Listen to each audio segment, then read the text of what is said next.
Hello there, and welcome to Just About Earth, where curiosity finds its quiet corner and science drifts softly between wonder and sleep. Tonight, we're setting out across a landscape that has watched empires rise and fall, where the air carries the weight of thousands of forgotten voices and the ground itself remembers what history forgot to write down. If you've ever looked at a picture of the Great Pyramids and felt something you couldn't quite explain, a mixture of awe, mystery, and a faint sense of being watched by time itself, then you're already part of the story. What if those towering shapes weren't just tombs or monuments, but messages? Not words carved in stone, but ideas built to last longer than language.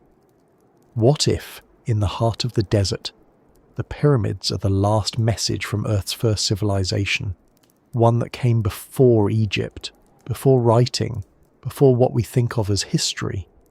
It's an idea both thrilling and unsettling. Because if that's true, then everything we know about where we came from might just be the surface of something deeper. Before we start dusting off those ancient thoughts, tell me, where are you listening from tonight? Somewhere warm maybe? Somewhere with the hum of the city outside your window, or the quiet of a countryside night? Maybe you can hear rain, or maybe just the soft tick of a clock nearby. Wherever you are, take a moment to notice the space around you. The light, the stillness, the air moving just enough to remind you that time hasn't stopped. Because that's the strange thing about the pyramids. They make time feel like it could pause if it wanted to. If you find this kind of gentle wandering to be a comforting way to drift through the evening, it would mean a lot if you gave this video a like or subscribed. It helps this small world of calm curiosity find others who might need a moment of quiet thinking too. And now, let's take that slow step into the desert together. Imagine standing before them, the three giants of Giza, patient and still beneath the same sun that once shone on the pharaohs. The air is hot, dry, and full of distance. The sound of the wind over sand could almost be a whisper, as if the stones themselves are breathing. People have been coming here for centuries, asking the same questions, tracing the same shadows, wondering who first decided to build mountains by hand. The common story is neat, tidy, and familiar. The pyramids were built around 4,500 years ago, during Egypt's Old Kingdom, as tombs for powerful kings. Tens of thousands of workers moved limestone blocks into place with ropes, ramps, and raw determination. It's a good story, simple enough to teach, precise enough to repeat. But when you stand before them, or even when you just look closely at a photograph, something in that neatness begins to feel too small for the size of what you're seeing. Each stone, some weighing as much as a car, is placed so perfectly that you could barely slide a piece of paper between the seams. The base of the Great Pyramid is level to within a fraction of an inch, and aligned almost perfectly to true north. Its sides are not 4 but 8, each face subtly indented, a detail invisible to most eyes but visible from above, especially when the sun rises or sets at certain angles. The structure itself is older than most of the world's written stories, and yet still standing, unmoved by earthquakes, storms, and the long, quiet patience of sand. Why build something so vast, so precise, and so durable, unless you wanted it to be seen, not just by your people or your children, but by anyone who might come after? Maybe even by those who wouldn't recognize your name or your gods. If you were the last of something, and wanted to leave a message for whoever might come next, what better way than to shape the Earth itself into a message too big to miss? Some scientists, archaeologists, and engineers argue that the pyramid's precision is simply a triumph of human effort and ingenuity. They point to clever engineering, organisation, and time. A century or two of continuous labour guided by skilled hands. Others, though, have wondered if the story is older, stranger, not the product of one kingdom, but the echo of something before it. A knowledge that survived the collapse of an earlier world, carried quietly across generations until it could take form again in stone. That thought isn't meant to replace history, but to stretch it a little. After all, written history is just a sliver of human existence. For nearly all of our species' time on Earth, we left no writing, no names, no detailed records, only fragments of tools, bones, and art. What if there was more to that gap? What if, before Egypt, there had been another civilization, not necessarily one with computers or steel, but with a different kind of sophistication, perhaps in understanding the Earth, the stars, or geometry itself? Something capable of leaving behind a symbol that would survive the ages. It's an idea that lingers not because it's proven, but because it feels possible. Every time a new archaeological discovery pushes back the timeline of human achievement, a site older than expected, a map more advanced than it should be, the edges of what we think we know begin to blur. The pyramids, in that light, become less of a mystery to solve and more of a mirror. They reflect both what we know and what we're still capable of imagining. Close your eyes for a moment and picture what it would take to build something that could outlive the rise and fall of entire civilizations. Not just materials and labour, but a belief, a sense that what you were doing mattered beyond your lifetime. That kind of purpose changes the shape of thought itself. Maybe that's what we're really seeing in those perfect lines and massive stones. Not just architecture, but intention. A message not in words, but in endurance. There's a quiet irony in the fact that we often call them tombs. If they were, they've succeeded too well. Their occupants, whoever they were, have long turned to dust, yet the stones remain. The pyramids have survived empires, conquests, revolutions, and now the digital age, where we can orbit them in satellites or zoom in on their surfaces from half a world away.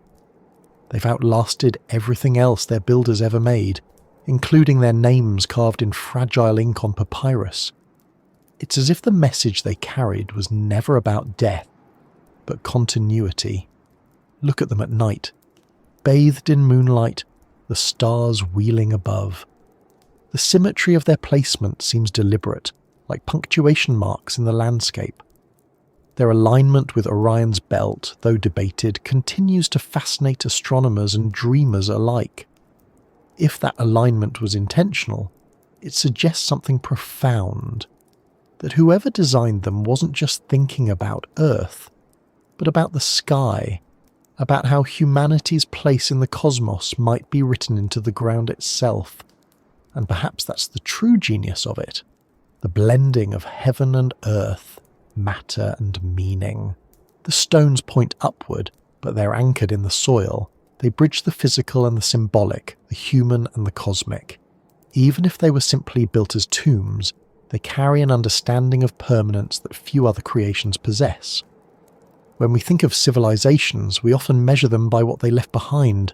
Pottery, tools, inscriptions, ruins, each one a trace of how people lived, thought and dreamed. But the pyramids go beyond that. They don't just tell us how people lived, they remind us that people wanted to be remembered, that they feared being forgotten, that they believed in some deep and stubborn way that knowledge could be preserved not through words, but through weight, through symmetry, through stone. There's something profoundly human in that. We do the same thing today, only with different materials. We build archives, data centers, satellites that carry golden records of our species out into space. Each one is our own attempt to leave a message for whoever or whatever might come after us. Maybe that instinct to reach across time has always been there. Maybe it's as old as the first people who looked at the stars and realized that some of those lights were already gone, yet their glow was still traveling toward us. If the pyramids were a message, maybe it wasn't meant to be read in any single language. Maybe it was meant to be felt. A reminder that humanity once understood something vast about balance, endurance, and the dialogue between sky and ground. Maybe that's why, even after all these years, people still stand before them and feel small in a strangely comforting way. It's easy to imagine the desert as empty, but that's not quite true. The desert is full of memory. The sand covers, protects, and eventually reveals. Beneath those dunes lie fragments of cities, bones of animals that no longer exist, pottery that once held food for people whose names we'll never know. And beneath all that, deeper still lies time itself, compacted, layered, waiting to be read like sediment in a story too long to tell in words. If the pyramids are indeed a message, then the desert is the envelope. The silence around them isn't emptiness, it's preservation. The still air, the slow wind, the endless repetition of days, they've all kept the message intact. And we, centuries later, are the ones finally opening it. But what are we supposed to hear? What are we meant to understand? Maybe that's what makes this question so haunting. Every generation interprets the pyramids differently. To ancient travellers, they were proof of divine power. To early scholars, mathematical puzzles. To modern engineers, wonders of precision. To philosophers and dreamers, they're reminders that the past may not be as simple as we imagine. The pyramids are patient enough to be all those things at once. The desert at Giza hasn't changed much in thousands of years. The same sun burns above it, the same wind carves its dunes, the same stars pass overhead. That kind of constancy is rare. It's what allows something like the pyramids to act as a bridge, not just between past and present, but between civilizations separated by unimaginable stretches of time. Every generation that looks upon them becomes part of their story. Every visitor adds another layer of meaning, and yet, for all our technology and scholarship, we still don't know everything. We can map every inch, scan the interiors with cosmic rays, detect hidden chambers, trace quarry routes, and even estimate labour forces. But the why, the deep, human why, still slips through our fingers. Why this shape? Why this scale? Why this perfect alignment? Why here, of all places? Maybe that's the message itself. That some things aren't meant to be decoded like puzzles, but experienced like conversations. The pyramids aren't just telling us about the past, they're asking us something about ourselves. What do we believe is worth lasting? What will we build that could still be standing 4,000 years from now? What kind of message are we leaving for the future? And so, as we move deeper into this story, let's keep that thought close. The pyramids may be the last message from Earth's first civilization, or simply the first message from ours. Either way, they remind us that time doesn't erase everything. Some things, if built with enough care, can outlast even history. Now that we've stood in the shadow of their silence and felt the weight of their mystery, let's begin to brush the sand aside and look beneath the surface. Because the desert doesn't just bury things, it keeps them. And somewhere under that golden sea there are still echoes waiting to be heard. The wind moves differently in the desert. It doesn't rush like it does in cities or forests. It drifts, unhurried, reshaping the surface of the world one grain at a time. Over years, over centuries, that slow movement becomes its own kind of memory. It erases and preserves all at once. The sand buries, but it also guards. It hides what the world isn't yet ready to remember. That's part of what makes this landscape so haunting. When you look at the pyramids, you're not just seeing stone. You're seeing what managed to stay above the sand, the rare fragments of a story that refused to be buried. Just beyond the edges of Giza, there are places where the dunes have swallowed entire structures. Archaeologists find the tips of walls, the outlines of lost temples, the remnants of cities that were once alive with trade, music, and the smell of bread baking in clay ovens. The people who lived there are gone, their names erased by time, but the ground still holds them quietly. Every excavation is an act of conversation. The scientists dig, and the earth answers in fragments, a shard of pottery, a chipped tool, a mural half-eaten by time. The sand doesn't rush to reveal its secrets. It offers them carefully, as if testing our patience. There's something poetic about that, though not in a decorative way. More in the way nature seems to pace its revelations. The deeper the archaeologists dig, the older the questions become, and the closer they get to the base of the pyramids, the more they find that history isn't layered in neat chapters. It's tangled. Older structures beneath newer ones. Foundations built upon something even older still. Some discoveries at the Giza plateau suggest there may have been earlier settlements long before the official timeline of pyramid construction. Carved stones worn smoother than expected, tunnels that seem to have no direct purpose, chambers sealed not by collapse but by deliberate design. Some scientists argue these are simple coincidences of geology or reused building materials. Others aren't so sure. To them, these fragments whisper that maybe Egypt's old kingdom wasn't the beginning of civilization here, but a revival, a rebuilding of something far more ancient. It's a pattern we've seen in many places. New societies rise and often build over the ruins of those before them. It's practical, but it also means that history folds over itself like layers of sediment. Look deep enough into the earth, and you start to see echoes, hints of earlier knowledge that seem almost out of place for their supposed time. In Turkey, the site of Göbekli Tepe rewrote parts of human history when it was discovered in the 1990s. Massive stone pillars arranged in circles carved with animals, built by people we thought were still nomads, long before farming or cities were supposed to exist. The site is over 11,000 years old, nearly twice as old as the pyramids. If hunter-gatherers could create something so vast and symbolically complex that early, what else might have been possible? Could there have been other centres of knowledge, other communities that left behind structures or traditions later absorbed by cultures like Egypt's? We may never know for sure, but the possibility stretches the imagination in the best way. It suggests that civilization isn't a straight line of progress, but a rhythm. Advances rising and falling like the tides. Sometimes knowledge surges forward, and sometimes it sinks beneath the sand, waiting for the next world to uncover it. There are places beneath Giza that even today remain unexplored. Subterranean passages, chambers detected by modern scanning technology, anomalies in the ground that don't match natural formations. Some are known, others are suspected. Ancient texts hint at a hall of records, a mythical archive said to contain the wisdom of an earlier age.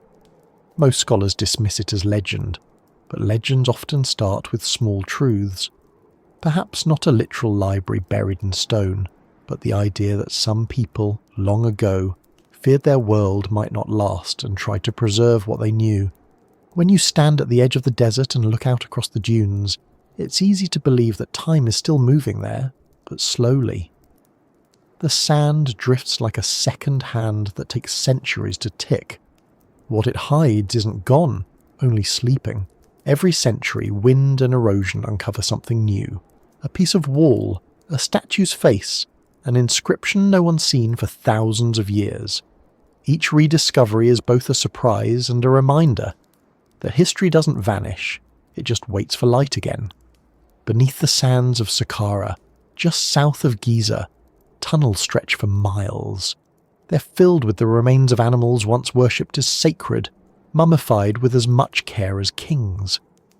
But deeper still, archaeologists have found chambers that predate even those rituals. Structures whose purpose isn't yet clear, carved into bedrock with precision far beyond what was thought possible for their time. Some sections appear to have been built not for burial but preservation, like vaults designed to outlast everything else. That idea alone fuels the thought that maybe we're looking at an inheritance. Architecture passed down, reused, repurposed, each generation adding layers but never fully understanding what lay beneath. There's a kind of humility that comes with realizing how much we don't know. We look back at the past through the lens of our current understanding, assuming that ancient people were always simpler, less capable, less aware. Yet the more we study these sites, the more those assumptions begin to feel fragile. The ancient builders, whoever they were, had astronomical knowledge, geometric mastery, and an understanding of stone that still challenges modern engineers. They might not have had electricity or computers, but they clearly had something else. Patience, observation, and a sense of purpose that stretched beyond their lifetimes. If there was a civilization before the one we know as Egypt, it would make sense that its traces are faint. Catastrophe has a way of erasing. Sea levels rise, climates shift, river courses change, floods bury, earthquakes swallow, deserts spread. A few thousand years of that, and even monumental stone can disappear under layers of silt and sand. The idea of an earlier culture isn't about rewriting history with conspiracy, but about accepting that history might be incomplete. Some researchers suggest that during the end of the last ice age, roughly 12,000 years ago, global temperatures rose rapidly. Meltwater from retreating glaciers flooded coastal regions worldwide. Whole landscapes vanished beneath the sea. If any advanced communities existed near coastlines, their remains would now be underwater, scattered along what were once fertile plains. In places like India, Japan, and the Mediterranean, sonar mapping has revealed what appear to be submerged ruins. Whether these are natural or man-made is still debated, but their existence sparks a question too compelling to ignore. Could the pyramids be the surviving memory of a world that didn't survive? It's an unsettling but strangely hopeful idea. That something of them endured, not their language, not their cities, but their message. A message encoded in geometry, in proportion, in endurance itself. It would explain why so many ancient monuments around the world share similar features. Massive stone blocks, astronomical alignments, a focus on cardinal directions. From the pyramids of Egypt to those in Mesoamerica, from ziggurats in Mesopotamia to temples in Peru, the echoes repeat. Different cultures, different continents, yet the same silent conversation between earth and sky. Mainstream archaeology attributes these similarities to convergent evolution, the natural result of humans solving similar problems in similar ways. A pyramid, after all, is a stable shape. It distributes weight evenly, resists erosion, and points naturally upward, which carries spiritual meaning in almost every culture. That explanation is logical and likely true for most cases. But there's another possibility, softer but equally interesting: cultural memory. What if the idea of the pyramid wasn't invented again and again, but remembered? Passed down in story, in myth, in some half-forgotten way that survived the ages even after the civilization that started it was gone. That's what makes the desert so fascinating. It isn't empty, it's full of fragments of forgotten memory. The sand itself acts like an archive, one that stores evidence in layers of dust instead of ink. Each storm rearranges the filing system, each excavation opens a new chapter we didn't know existed, and sometimes what we find doesn't fit where we expect it to. Tools older than the civilization they're found with. Maps showing coastlines that shouldn't have existed yet. Symbols repeated across continents where contact was supposedly impossible. These details don't rewrite history by themselves, but they do make it more textured, more alive, more mysterious. When you listen to the wind moving across the dunes, it almost sounds like water. The same slow rhythm, the same sense of motion without direction. Maybe that's why so many myths about ancient floods and lost worlds come from regions that are now deserts. The Sahara itself was once green, covered in grasslands and lakes. Cave paintings deep within the desert show swimmers and animals that couldn't survive there today. The landscape changed, the water withdrew, and with it, entire ways of life. What remains now are the bones of what once was, not just animals, but ideas. It's not difficult to imagine a group of people watching that change happen. A civilization slowly realizing their world was drying, shrinking, disappearing beneath sun and sand. What would they have done?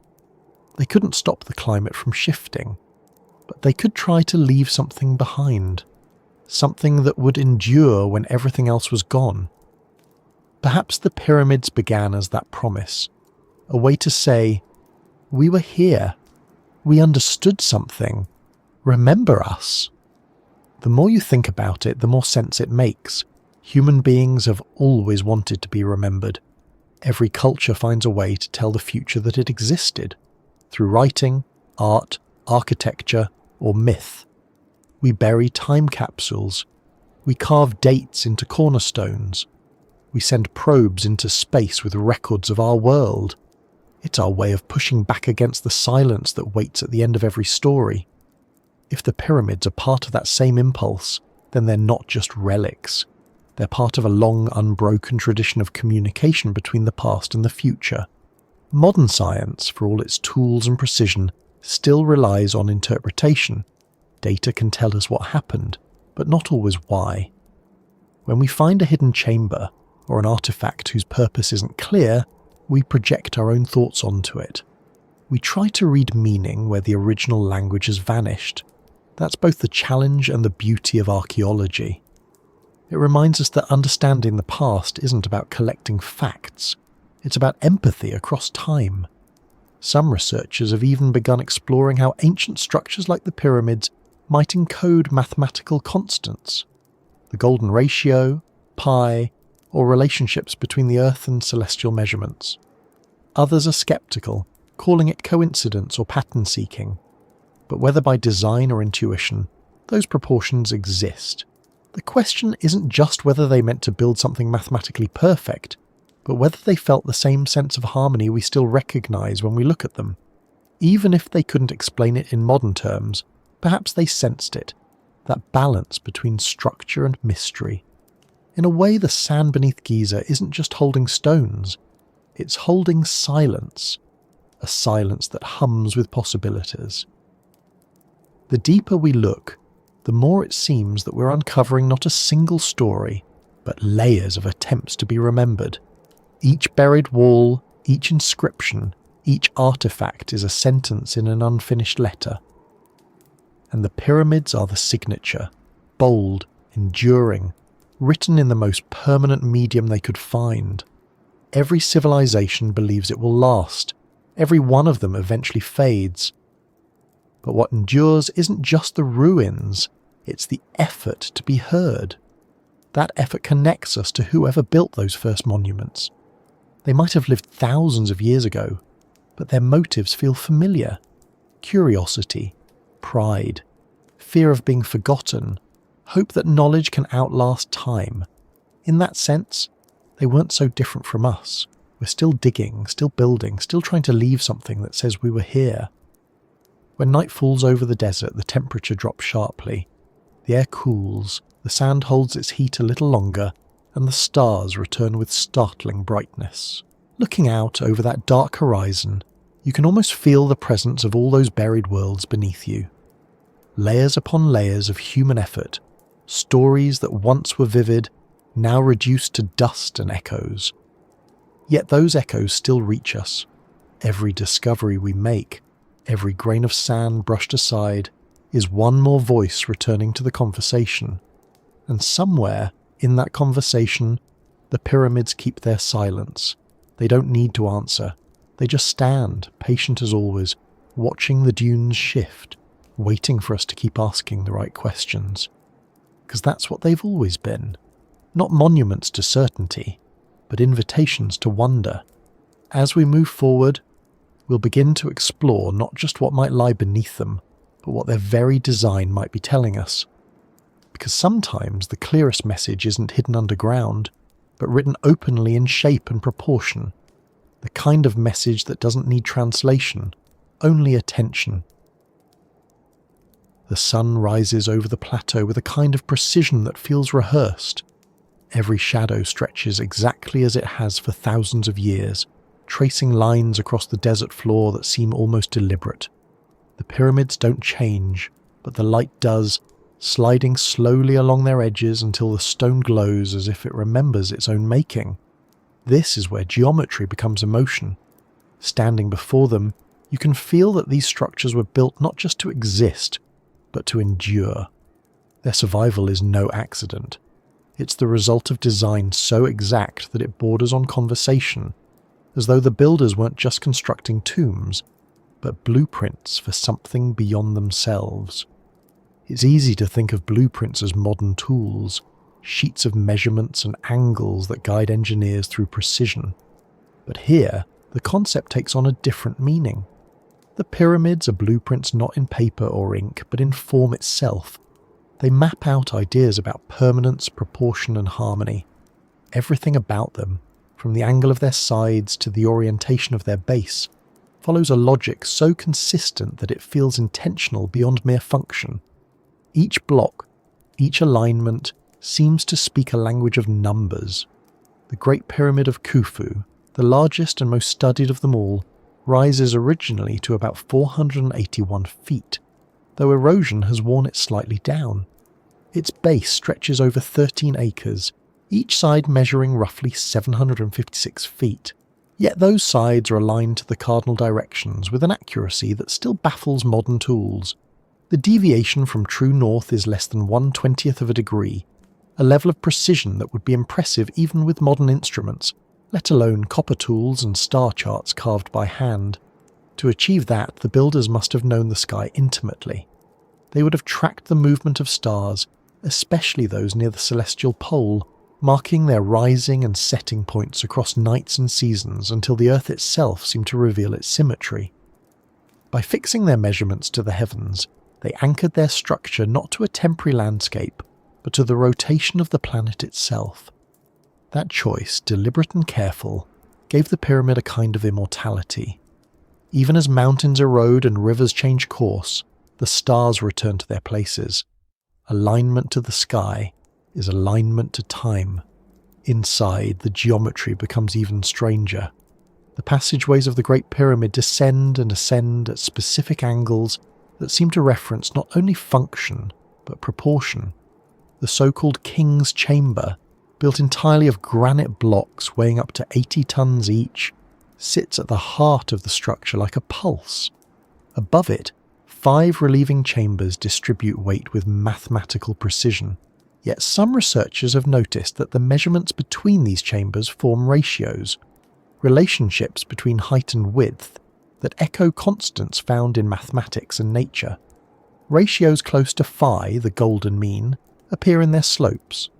Others find traces of pi in the relationship between the pyramid's base and its height. Whether these were intentional or coincidental remains debated, but the consistency is difficult to ignore. If it was deliberate, then the pyramid becomes more than architecture. It becomes a statement, a physical translation of mathematical truth into stone. Imagine living in a world where knowledge wasn't written on paper, but carved into existence. Where wisdom wasn't preserved in books, but built into shapes that could withstand erosion and ignorance alike. That's what these blueprints of forever might represent. Knowledge not recorded, but embodied. There's a quiet kind of reverence in that idea. The people who built these structures didn't just think about their own time, they thought about all time. To design something to last thousands of years is to believe in continuity, to trust that someone someday will still be here to look up and wonder. That belief is the hidden foundation of every pyramid. Beneath the limestone and granite lies an act of faith in the persistence of humanity itself. The method by which they achieve such precision remains partly mysterious. Archaeologists have found evidence of simple but ingenious tools, levelling instruments using water channels, sighting rods for measuring angles, and plumb lines made from fibre and stone. Some believe they use star observations to set true north by watching the crossing point of certain constellations. Others think the alignment was achieved through solar shadow measurements. However they did it, the outcome is the same, a monument that behaves more like a machine than a pile of stone. It measures, it balances, it endures. What's remarkable is how adaptable the pyramid form proved to be. Its shape distributes weight evenly down each side, meaning it can stand for millennia with minimal erosion. In the harsh desert climate where temperature shifts crack weaker materials, the pyramid's angles deflect the worst of the stress. It's both simple and perfect, a structure that nature itself would approve of. When you think about it that way, the design feels less like invention and more like discovery, as if the builders didn't create the pyramid's shape so much as uncover it, finding within geometry the form that time would respect most. Every ancient builder knew the inevitability of decay. Wood rots, metal corrodes, even stone eventually crumbles. But some materials decay slower than others, and some shapes resist entropy better than others. A cube erodes unevenly. A dome spreads its stress. But a pyramid, with its wide base and narrowing apex, settles into stability. The higher you build, the stronger its lower layers become. The very force of gravity becomes part of its endurance. It's like the builders learned how to make the planet itself help them keep their monument standing. For them to have known that, consciously or instinctively, suggests a long tradition of observation, perhaps centuries of trial, error, and refinement passed through generations. The Great Pyramid wasn't the first. It was the culmination of many attempts that came before. Early step pyramids, mastabas, and transitional structures show experiments in scale and design, each one a prototype, a rehearsal, an evolving dialogue between ambition and knowledge. By the time Khufu's builders began, they weren't guessing. They were perfecting. And perfection is rarely born suddenly. It's the product of memory, the slow accumulation of understanding, which again raises that deeper question. Where did that understanding come from originally? Some scholars think the roots of that knowledge reach far back into prehistory, perhaps to people who studied the cycles of the sun and stars long before cities existed. Ancient astronomers living in open landscapes would have noticed patterns, solstices, equinoxes, the returning of constellations. These patterns, repeated year after year, might have been the first kind of calendar. And from calendars came measurement. From measurement came architecture. Bit by bit, they learned how to translate the sky into structure. The pyramid, then, becomes the endpoint of that learning. The moment when humans took the order of the cosmos and turned it into geometry you could touch. If you step back from the mathematics and just look at them, the pyramids radiate a kind of calm certainty. There's no chaos in their lines, no wasted gesture. Every stone contributes to the balance of the whole. It's not hard to see why they became symbols of eternity. In the language of stone, simplicity is the truest form of permanence. And maybe that's part of the message they carry, that the more perfectly something is balanced, the longer it can survive. It's interesting too that these monuments were built in groups, not a single isolated structure, but a family of them. Khufu, Khafre, Menkaure, each with its own smaller satellites, temples and causeways. Together they form a pattern, almost like a constellation drawn on the ground. Some researchers believe this layout mirrors the stars of Orion's belt, while others think it represents a more earthly symbolism, balance, harmony, lineage. Either way, the repetition suggests they weren't just building for individual glory. They were participating in something larger, a shared design that transcended personal reigns. Even the materials tell a story of ambition. The core stones, mostly limestone, were quarried locally, but the granite used for the inner chambers came from Aswan, nearly 500 miles to the south. Transporting those blocks along the Nile required coordination on a massive scale. Barges, workers, timing and mathematics all converged into one goal, the translation of landscape into monument. When you imagine the sheer logistics of it, it feels almost impossible that such precision could have been achieved without detailed planning. Yet somehow they did it, and they did it so well that the structure still aligns perfectly to the Earth today. Perhaps the most striking aspect of these blueprints is that they outlasted the language that named them. The hieroglyphs, once vivid and full of meaning, eventually faded from use. The stories of the builders were lost to time. Even their names became uncertain. But the geometry remained legible. A triangle doesn't need translation. A proportion doesn't require context. These are universals. So maybe the builders knew, even then, that language would fade but mathematics would not. They may have built their message in a code that any intelligent being, human or otherwise, could someday read. Imagine if our world ended and future archaeologists found only our structures. Skyscrapers collapsed, glass long gone, metal corroded away. What would remain? The foundations, perhaps. The geometry of our cities might still tell a story. Right angles, grids, circles, patterns that reveal intention. The pyramids are the same. They're the foundation stones of an ancient thought process that still speaks clearly despite the erosion of everything else around it. What's fascinating is how these ideas about proportion and balance continue to appear throughout history, as if inherited subconsciously. The golden ratio surfaces in Greek temples, in Renaissance paintings, in modern design. Architects rediscover the same relationships again and again, as if they're wired into human perception itself. Maybe they are. Maybe the same sense of harmony that guided the pyramid builders still lingers in us, a quiet recognition of what feels right when we see it. If you could stand beside one of those ancient engineers as they worked, you might be surprised by their calm. There's a precision in ancient craftsmanship that suggests not frenzy, but patience. Each block placed not as a single act, but as part of a rhythm, a heartbeat of labour extending over decades. To build something that takes generations to complete requires a different kind of mind, one that measures success not by immediate results, but by endurance. It's the long view of time, the kind of thinking that feels almost alien to our age of urgency. And yet, that's perhaps what makes the pyramids feel so grounding today.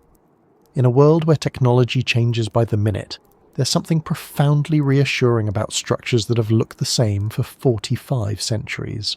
They remind us that permanence is possible, that human hands once created something the planet itself seems to respect. When you stand before them, even in photographs, there's a sense that they know something about survival we've forgotten. That may be the real blueprint, and not the measurements, not the ratios, but the philosophy. Build with purpose. Align with the world around you. Think beyond your own lifetime. The rest is detail. If the pyramids are indeed the last message from Earth's first civilization, then perhaps that's what they were trying to tell us. Not a secret of technology or lost magic, but a reminder of balance between ambition and humility, between earth and sky, between time and endurance. As the day fades and the shadows lengthen, the desert grows quiet again. The heat releases its grip, the air cools, and the horizon turns the colour of ancient parchment. The pyramids absorb the last of the sunlight and return to silhouette, their edges sharp against the glow. In that fading light, they look less like ruins and more like instructions. Diagrams left open for interpretation, waiting patiently for the next civilization to read them. Somewhere in the shifting sand at their base, the wind begins its slow work again. Each grain moving, each ripple changing the shape of the dunes, yet the stones remain where they always have. Perhaps that's the truest symbol of all, the reminder that the world changes constantly, but some ideas are steady enough to stand through it. The pyramids aren't just ancient, they're current, still functioning as they always have, measuring the passage of time by refusing to yield to it. And as we continue our journey, it's that persistence that guides us forward.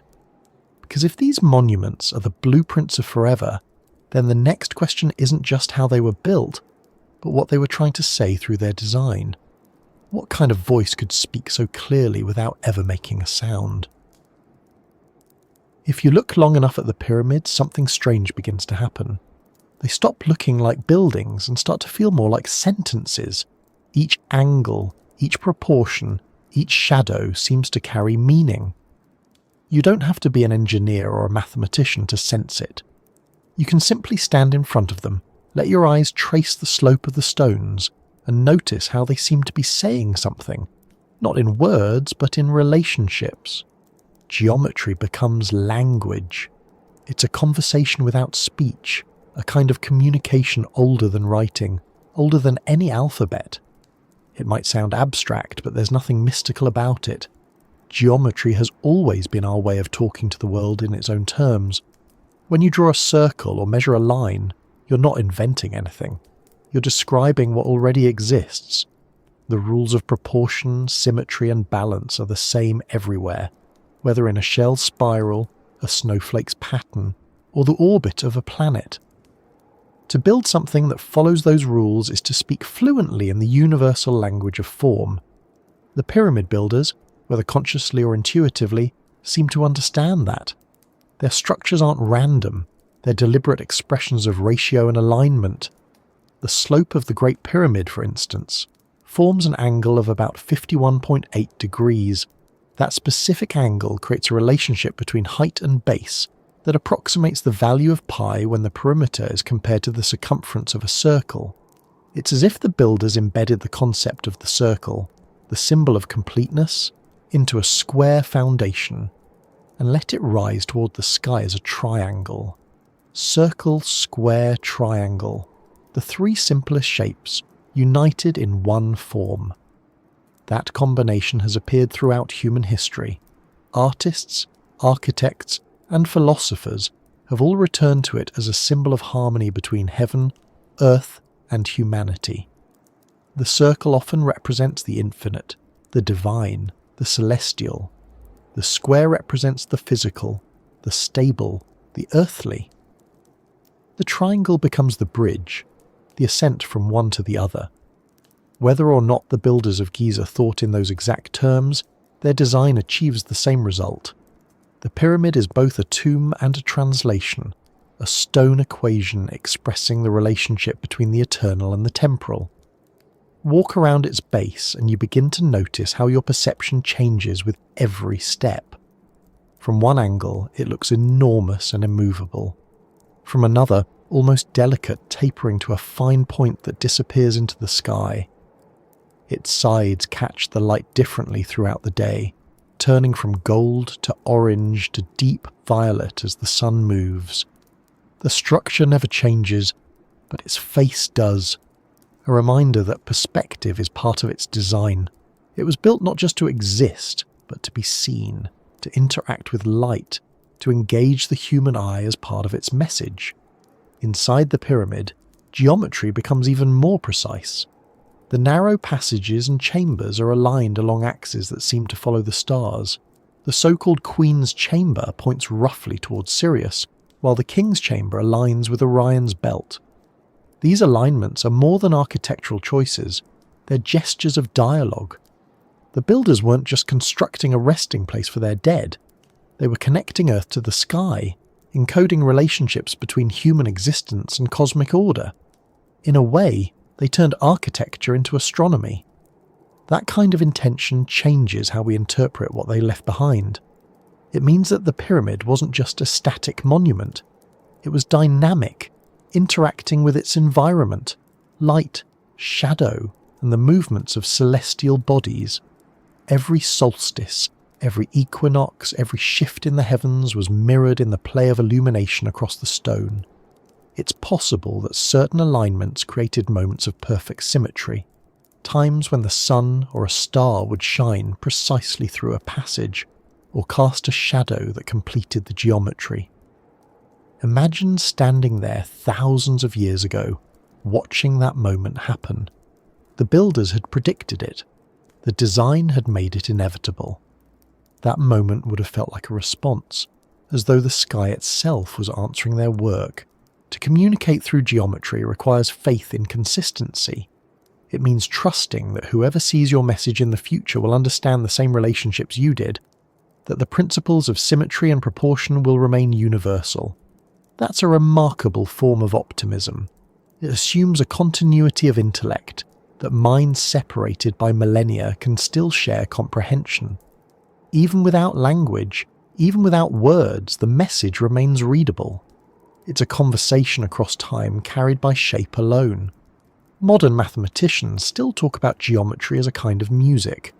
Ratios create harmony in sound, but they also create harmony in space. When you hear a perfect chord, it feels balanced because the frequencies of the notes relate in simple ratios. The same happens visually. When you look at a structure built on balanced proportions, your brain recognizes the harmony instinctively. You don't have to calculate anything, you just feel it. The pyramids achieve that effortlessly. Their symmetry isn't rigid, it's soothing. The eye rests comfortably on their lines, the mind settles into their order. It's as if they were built not just to be seen, but to calm. There's something profoundly human in the choice to build beauty into permanence. Function alone would have been easier. A square block, a mound, a cairn, all could have marked a burial site. But the builders chose geometry, the universal language of meaning. They wanted their work to express something, even if they couldn't be there to explain it. Maybe they believed that shapes could speak where words could not. Maybe they were right. Thousands of years later, their message still feels clear, even if we can't translate it into sentences. It's worth remembering that geometry wasn't always an abstract science. In the ancient world, it was sacred. The Egyptians, Greeks, and Babylonians all treated it as a bridge between the physical and the divine. To measure accurately was to participate in creation itself, to mirror the order they saw in the heavens. When they built temples, they weren't just constructing spaces for worship, they were recreating the cosmos in miniature. The same proportions that governed the movement of the stars were believed to bring harmony to human structures. The pyramid, in that sense, may have been the ultimate act of imitation. Earth echoing the sky through form. You can see that principle repeated across the ancient world. Stonehenge in England aligns with the solstices. The temples of Teotihuacan in Mexico mirror the path of the Milky Way. The ziggurats of Mesopotamia stack their layers toward heaven in a similar fashion. It's as though different cultures, separated by oceans and centuries, were all speaking the same visual language. They built shapes that connected them to the cosmos, and geometry was the grammar that made that communication possible. What makes the pyramids of Egypt unique is their silence. They contain no grand inscriptions on their outer faces, no long narratives explaining their purpose. They don't try to persuade or proclaim. They simply exist, perfectly measured, letting the shape itself do the speaking. That restraint might be their most eloquent feature. In a world full of noise and symbols, a pure form can say more than 1,000 words. Even the location of the pyramids may carry meaning. They stand on the west bank of the Nile, the direction of the setting sun, associated with the realm of the dead. To the east, across the river, lies the land of the living, the rising sun, the promise of renewal. The causeways connecting the temples to the pyramids trace that transition from east to west, from life to death, dawn to dusk, beginning to end. The entire landscape becomes a diagram of existence. Every element corresponds to something larger, as if the builders were turning the geography itself into a story about the cycle of being. It's tempting to imagine how they might have explained their choices if we could ask them. Would they speak of gods, of mathematics, of beauty? Or would they simply say that the shape felt right? Sometimes knowledge doesn't need justification. Sometimes it's enough to recognize a truth through intuition. Perhaps the pyramid's proportions emerge not from calculation but from observation, watching how sunlight fell on hills, how shadows moved, how the stars arched above. Out of those observations grew a shape that felt natural, inevitable, correct. That's part of what makes geometry so fascinating. It's both rational and intuitive. You can prove its theorems, but you can also feel its truth.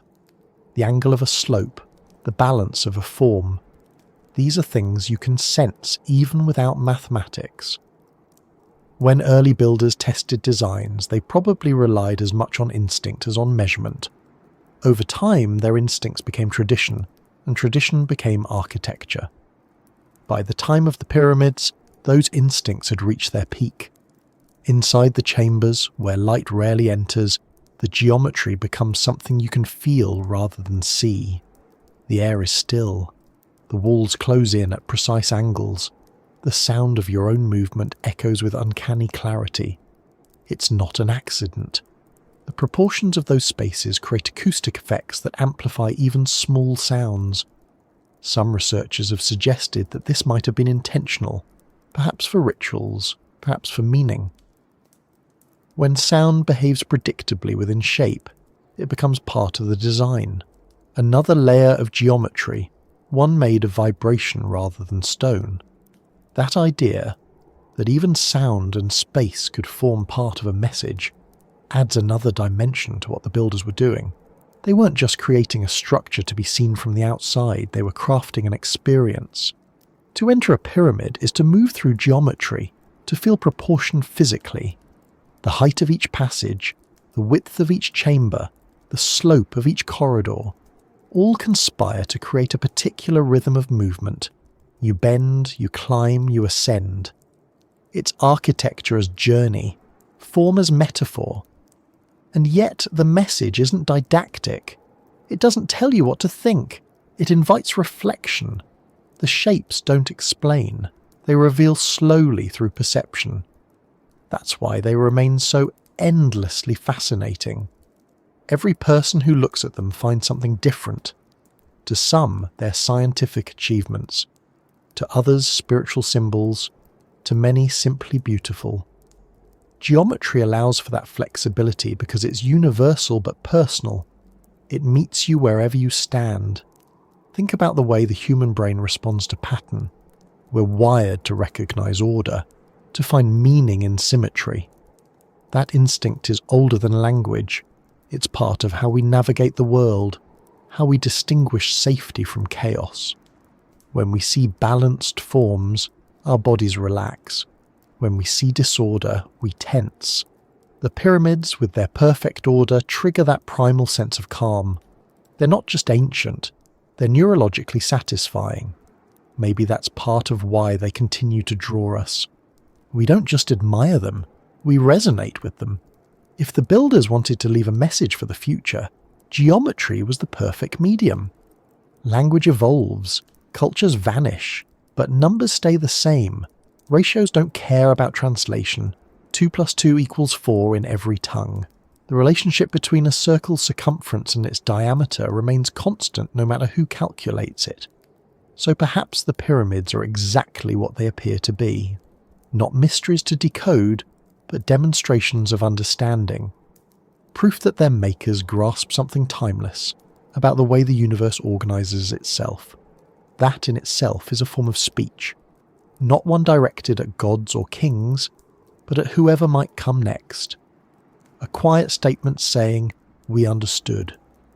You can almost hear it in the silence of the desert, beneath the wind and the shifting sand, the faint hum of proportions that haven't changed in thousands of years. That's what geometry does. It endures. It doesn't just survive time, it speaks through it. As twilight approaches, the light once again touches the edges of the stones, tracing invisible diagrams across their faces. The air cools, the colour drains from the sky, and for a brief moment the pyramids seem to glow from within. The geometry catches the last of the day and gives it back in reflection. You could almost believe that the builders planned for that too. The daily dialogue between sunlight and shadow, energy and matter, day and night. Each one defining the other, both essential to the balance. When the stars appear, the conversation continues. The same constellations the builders once tracked still rise and set in the same patterns. The Earth has turned millions of times since they first aligned those stones, yet the geometry still fits. Their message remains consistent, their voice steady. They spoke in forms that outlast the collapse of empires, the fading of languages, even the slow drift of continents. It's hard not to feel small before that kind of persistence, but it's also comforting. It means that meaning itself can survive if built carefully enough. Somewhere out there, perhaps in another galaxy, intelligent beings might use geometry too, measuring their worlds, mapping their skies. If they ever came here, they might recognize the shapes at Giza as something familiar. Not alien, but kindred. Triangles, symmetry, alignment. They'd understand instantly.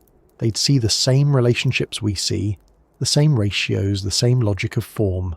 They might realize that whoever built these shapes understood the same universal truths they do. And in that realization, communication would already exist. No translation required. That's the real power of geometry. It's not just a tool for building, it's a bridge. A way for minds, separated by distance or time, to meet in understanding. The pyramid builders may never have imagined that their work would last this long, but they built as if they did. Their faith in geometry ensured that their voices wouldn't fade. They spoke clearly, precisely, through stone and angle and proportion, and we, thousands of years later, are still listening. The wind returns across the plateau, brushing against the stones, carrying fine grains of sand that whisper against the surface. The shapes remain unchanged, steady against the slow erosion of centuries. Somewhere within those silent measurements, the builder's message continues. Not loud, not urgent, just consistent. The kind of voice that doesn't demand to be heard but waits patiently to be understood. And as we keep looking, we begin to realize that the message may not end with what's visible. The stones we see might be only the surface of a larger pattern, one that connects ground to sky, past to future, human to cosmos. The next step, then, is to look upward, to trace those lines beyond the horizon, where geometry meets light and stars begin to answer back. The desert changes slowly, almost too slowly for a human life to notice. A dune moves a few meters in a century, a breeze shapes a ridge, a single stone shifts half an inch in a decade. But across millennia, even that gentleness becomes transformation. Cities rise, crumble, and disappear beneath what seems like stillness.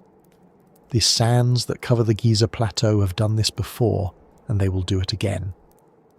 Beneath them, the memory of lost civilizations waits patiently, not erased, just waiting to be remembered. When people talk about lost civilizations, the imagination tends to go straight to legend. Atlantis, Lemuria, Hyperborea, names whispered through centuries of speculation. Myths about great cultures that reached impossible heights before vanishing without a trace. Most scholars dismiss them as stories born from human nostalgia, our way of explaining ruins we didn't understand. But myths have a way of carrying fragments of truth. Sometimes, behind the exaggeration, there's a faint echo of something real. Maybe not an advanced technological world with glowing cities, but a civilization of understanding, one that thought differently, measured differently, remembered differently. Every discovery that pushes back the timeline of human sophistication adds weight to that possibility. Göbekli Tepe, the site of massive carved pillars in southeastern Turkey, was built at a time when humans were thought to be simple foragers. No cities, no farms, no metal, yet there it stands, deliberate, symmetrical, monumental. Whoever built it knew how to quarry, shape and arrange stone on a scale no one expected from that era. When archaeologists realized it was more than 11,000 years old, they had to reconsider the story of civilization itself. If people that early could organize, design and build something like that, what else might have existed? Perhaps erased by floods, covered by forests, or, like Giza, buried under sand. It's humbling to think that the timeline we teach, neat and linear, may be only one version of a far more tangled reality. Civilizations might not just rise once and move steadily forward.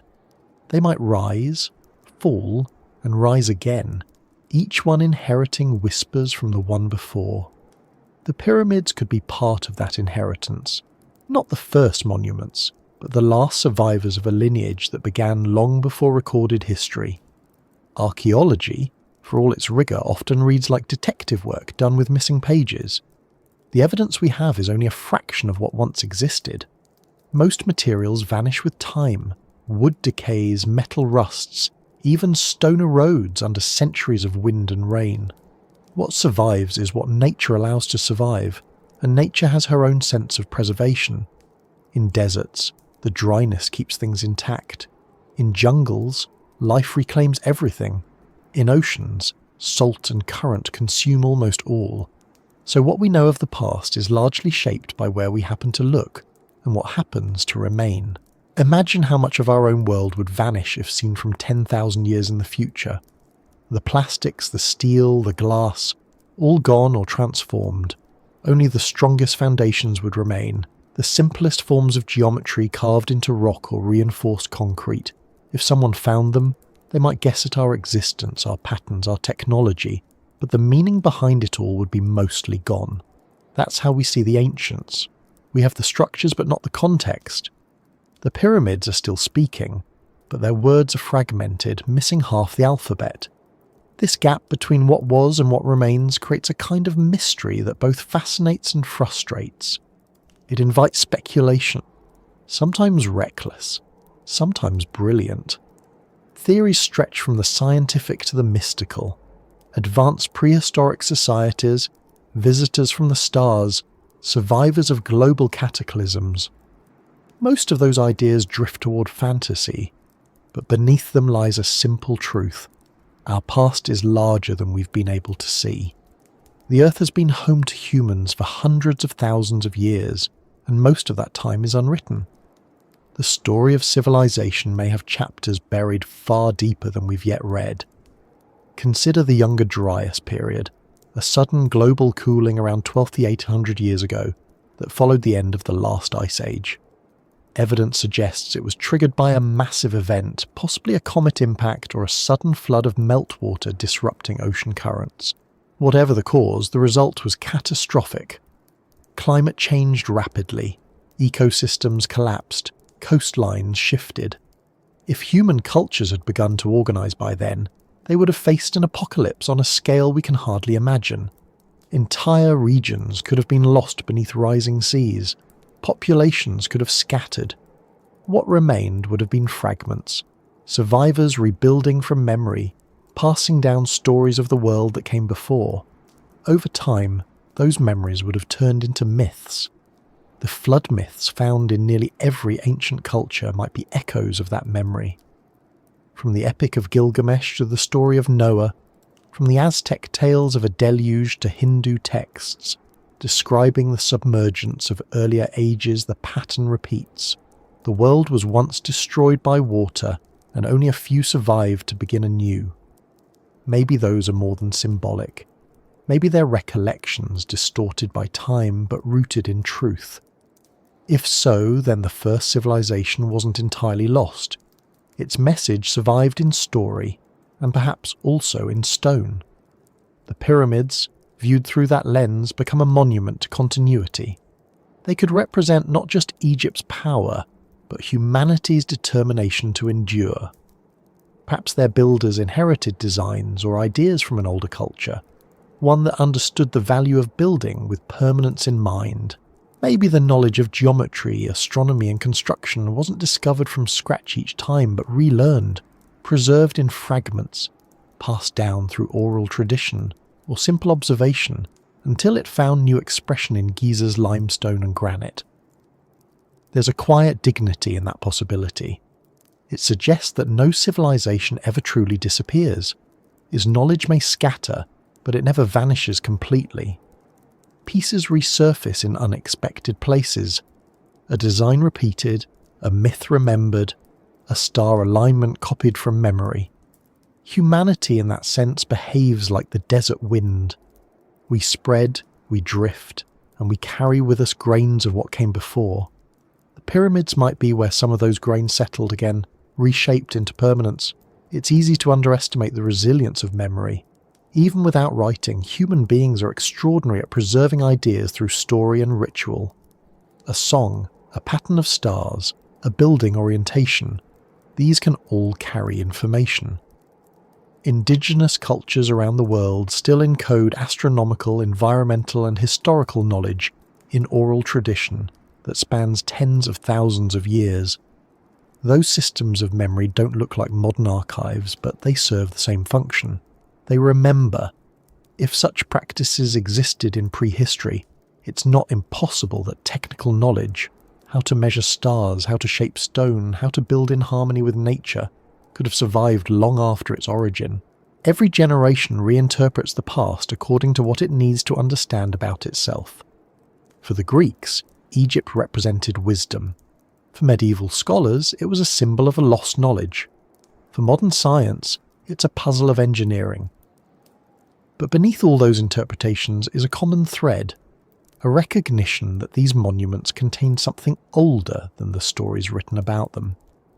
They don't just remind us of Egypt, they remind us that we once knew how to think on the scale of eternity. That way of thinking is rare today. Our world moves quickly, measuring success in years, not centuries. We build for function, not for permanence. The idea of constructing something meant to last beyond our lifetime feels almost alien. But in those ancient structures, there's evidence of a different kind of ambition, one not driven by profit or conquest, but by continuity. To build something that could survive for thousands of years requires imagining a future that might not include you. It requires trust that your work will matter to people you will never meet. That's the quiet lesson hidden in the memory of lost civilizations. Even when their names fade, their intentions survive. You can feel it in the balance of the pyramids, in the alignment of temples, in the precision of carvings weathered smooth by time. These things aren't just art or technology. They're continuity itself made visible. Every time a civilization reaches for permanence, it leaves behind a trail of understanding that becomes the foundation for the next one. Some archaeologists have begun to describe this process as cultural recursion, the way knowledge folds back into itself through rediscovery.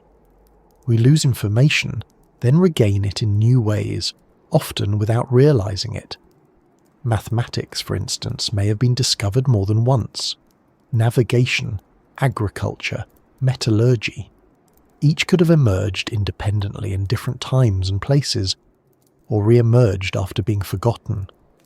The pyramids fit neatly into that idea. They could be both a culmination and a rediscovery, the echo of something that had already been known before being lost. If that's true, then the story of civilization isn't about one straight ascent from primitive to advanced. It's a series of waves, surges of knowledge followed by silence, peaks of understanding followed by forgetting. Each wave builds on the remnants of the last, and in between, the world rests, covered in sand, waiting for the next tide of memory to rise.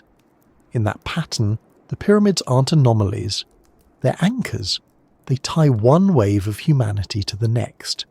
They say, we learned this once. Don't let it be lost again. Maybe that's the message Earth's first civilization left behind. Not an explanation, but a reminder. That knowledge, to survive, must be rebuilt again and again, carved into something the world itself will protect. When night falls over the desert, it's easy to imagine the silhouettes of older monuments hidden beneath the dunes, smaller, rougher, more eroded. Maybe there were others before these, now buried too deep to find. Maybe the first civilization didn't vanish completely. Maybe it transformed, leaving pieces of itself behind in stone and story, waiting for us to notice. If so, then every discovery we make, every new excavation, isn't just uncovering history, it's continuing a conversation. The desert wind moves softly, brushing away footprints, smoothing the sand. What was visible today may be gone tomorrow, and what was hidden yesterday may rise again. That's how memory works too. It hides, it resurfaces, it changes shape. The pyramids stand not as interruptions in that cycle, but as its proof. They've been buried and uncovered before. They've been forgotten and rediscovered, yet they persist, carrying with them the voice of those who once understood that even the act of remembering requires endurance. As we look deeper into what they built, into the stones and angles and hidden chambers, we start to see not just the architecture, but the psychology of those who made it. They must have known that one day their cities would fade, their empires would fall, and their language would die. But they built anyway, because permanence is not about eternity. It's about intent. It's about declaring that what we do, what we know, what we are, deserves to be part of the world's memory. In that sense, the pyramids are not relics, they're instructions. They remind us that memory needs a vessel, and sometimes the best one isn't paper or data, but geometry itself. Something simple enough to last and meaningful enough to be rediscovered. The first civilization, if it existed, might have understood that perfectly, that to outlive your world you must build something that the world itself will keep. And so, the memory continues, layered beneath sand, woven into myth, encoded in stone. The pyramids aren't the end of that story, just the most visible part of it. As we move forward, the next step is to follow that pattern upward, toward the connection between those stones and the stars above them, the place where memory leaves the ground and begins to trace its message in the sky. The night above the desert is nothing like the night above a city. There, the darkness is real. It isn't the absence of light, but the presence of depth. Every star looks sharper, nearer, as if the sky itself leans closer to the earth to be heard. The pyramids, in that quiet, are not silhouettes. They are part of the horizon, shapes drawn by the same hand that scattered the constellations. It's easy to understand why the ancients built their monuments this way, rising toward that vastness. For them, the sky wasn't empty. It was a language, and the stars were its letters. The people who built these structures must have spent lifetimes watching those lights move. Night after night, generation after generation, they recorded the rising and setting of the stars, the way certain constellations drifted with the seasons, the steady march of Orion across the heavens. They knew when the Nile would flood by the appearance of Sirius, when the year would begin, when the balance of light and darkness would shift. Their calendar was written in the sky, and the pyramids became its punctuation marks. When you align a building with the heavens, you're not just marking directions, you're synchronizing the earth with the cosmos. The Great Pyramid is aligned so precisely that its sides face the cardinal points of north, south, east, and west more accurately than most modern buildings. But that orientation isn't just practical, it's symbolic. North and south trace the axis of the planet itself, the invisible line around which everything turns. To align with that is to declare that your creation belongs not only to Earth, but to the larger system it moves within. The ancient Egyptians didn't think of the sky as separate from the ground. They believed it was the mirror of the world below, that every river, every mountain, every monument had its counterpart among the stars. In that way of thinking, the pyramids weren't simply placed where they fit best. They were positioned to reflect a pattern written in the heavens. The constellation of Orion, representing Osiris, the god of rebirth, was of special importance. Some researchers have proposed that the three pyramids at Giza mirror the stars of Orion's belt, slightly offset from one another, following the same diagonal. Whether by design or coincidence, the alignment is close enough to be more than poetic. It's as if the builders took the sky, folded it down and pressed it gently into the earth. There's a kind of humility in that act. To build according to the stars is to accept that human work is part of something larger. It acknowledges that perfection isn't invented but discovered, that balance already exists in the universe, and our task is simply to align ourselves with it. For the builders, that alignment wasn't metaphorical. It was literal. They watched the stars rise along the horizon and mark the moment when the heavens and the earth met in symmetry. Then they built. To modern minds, it might seem unnecessary to link architecture to astronomy, but to the ancients there was no separation between science and spirituality. Observing the cosmos was an act of reverence, and constructing in harmony with it was a way to participate in the rhythm of creation. The pyramid, in that sense, isn't just a monument to the dead, it's a model of the universe. Its base represents the solid ground of human existence, and its apex points toward the celestial realm, a meeting point between matter and meaning. Every culture that has looked to the stars seems to have felt the same impulse. Across the world, ancient structures align with celestial events. The solstices at Stonehenge, the equinox sunrise at Chichen Itza, the lunar cycles at Nabta Playa. These alignments weren't decorative. They were practical calendars, spiritual symbols, and perhaps even messages, expressions of humanity's awareness that we belong to a much larger rhythm. When the builders of Giza set their stones to match the heavens, they were joining that ongoing dialogue. The idea that stone and star could speak to each other isn't as strange as it sounds. Light travels across unimaginable distances, and yet it touches the earth with precision. A single beam of sunlight can enter a temple exactly on the same day each year, striking the same spot, illuminating the same symbol. That consistency means that the builders knew not just the patterns of the sky, but how to predict them. They understood precession, the slow wobble of the Earth's axis, and compensated for it in their designs. Such understanding would have taken centuries of observation, an unbroken chain of knowledge passed from one generation to the next. When we talk about the pyramids as messages, this is what we mean. The message isn't written in words, it's written in alignment, in proportion, in timing. Each shadow, each shaft of light, each precise angle is part of a sentence spoken across thousands of years. The builders didn't expect their language to be translated. They trusted that whoever looked closely enough would feel its meaning. Inside the Great Pyramid, narrow shafts extend outward from the inner chambers, angled towards specific stars. Some align with Orion, others with Sirius and other bright points in the southern sky. These aren't random tunnels. They act as celestial pointers, marking the places in the heavens where certain stars would appear during key times of the year. For the ancient Egyptians, those stars weren't distant suns. They were divine, symbols of eternity, souls of gods and kings. To connect a burial chamber to those stars was to ensure that the spirit could rise along that path, returning to the cosmic order.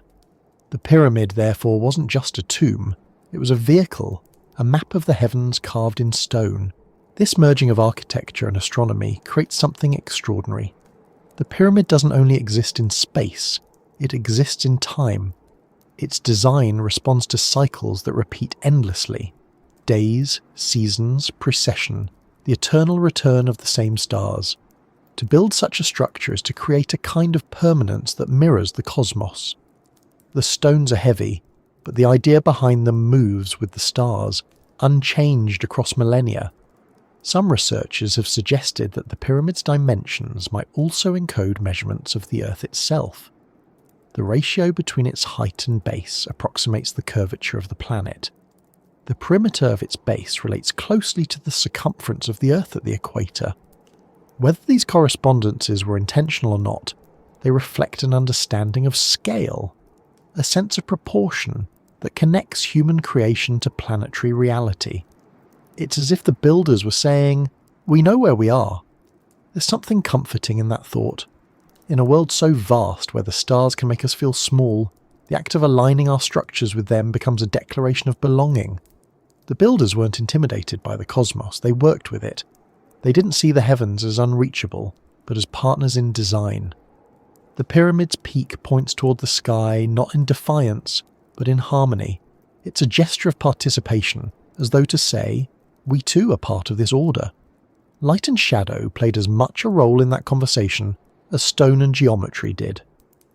At dawn and dusk, the sun transforms the pyramids into instruments of time.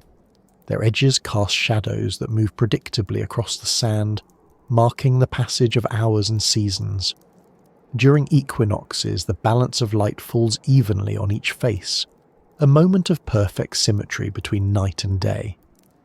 At solstice, the light tilts, stretching the shadow to its longest reach.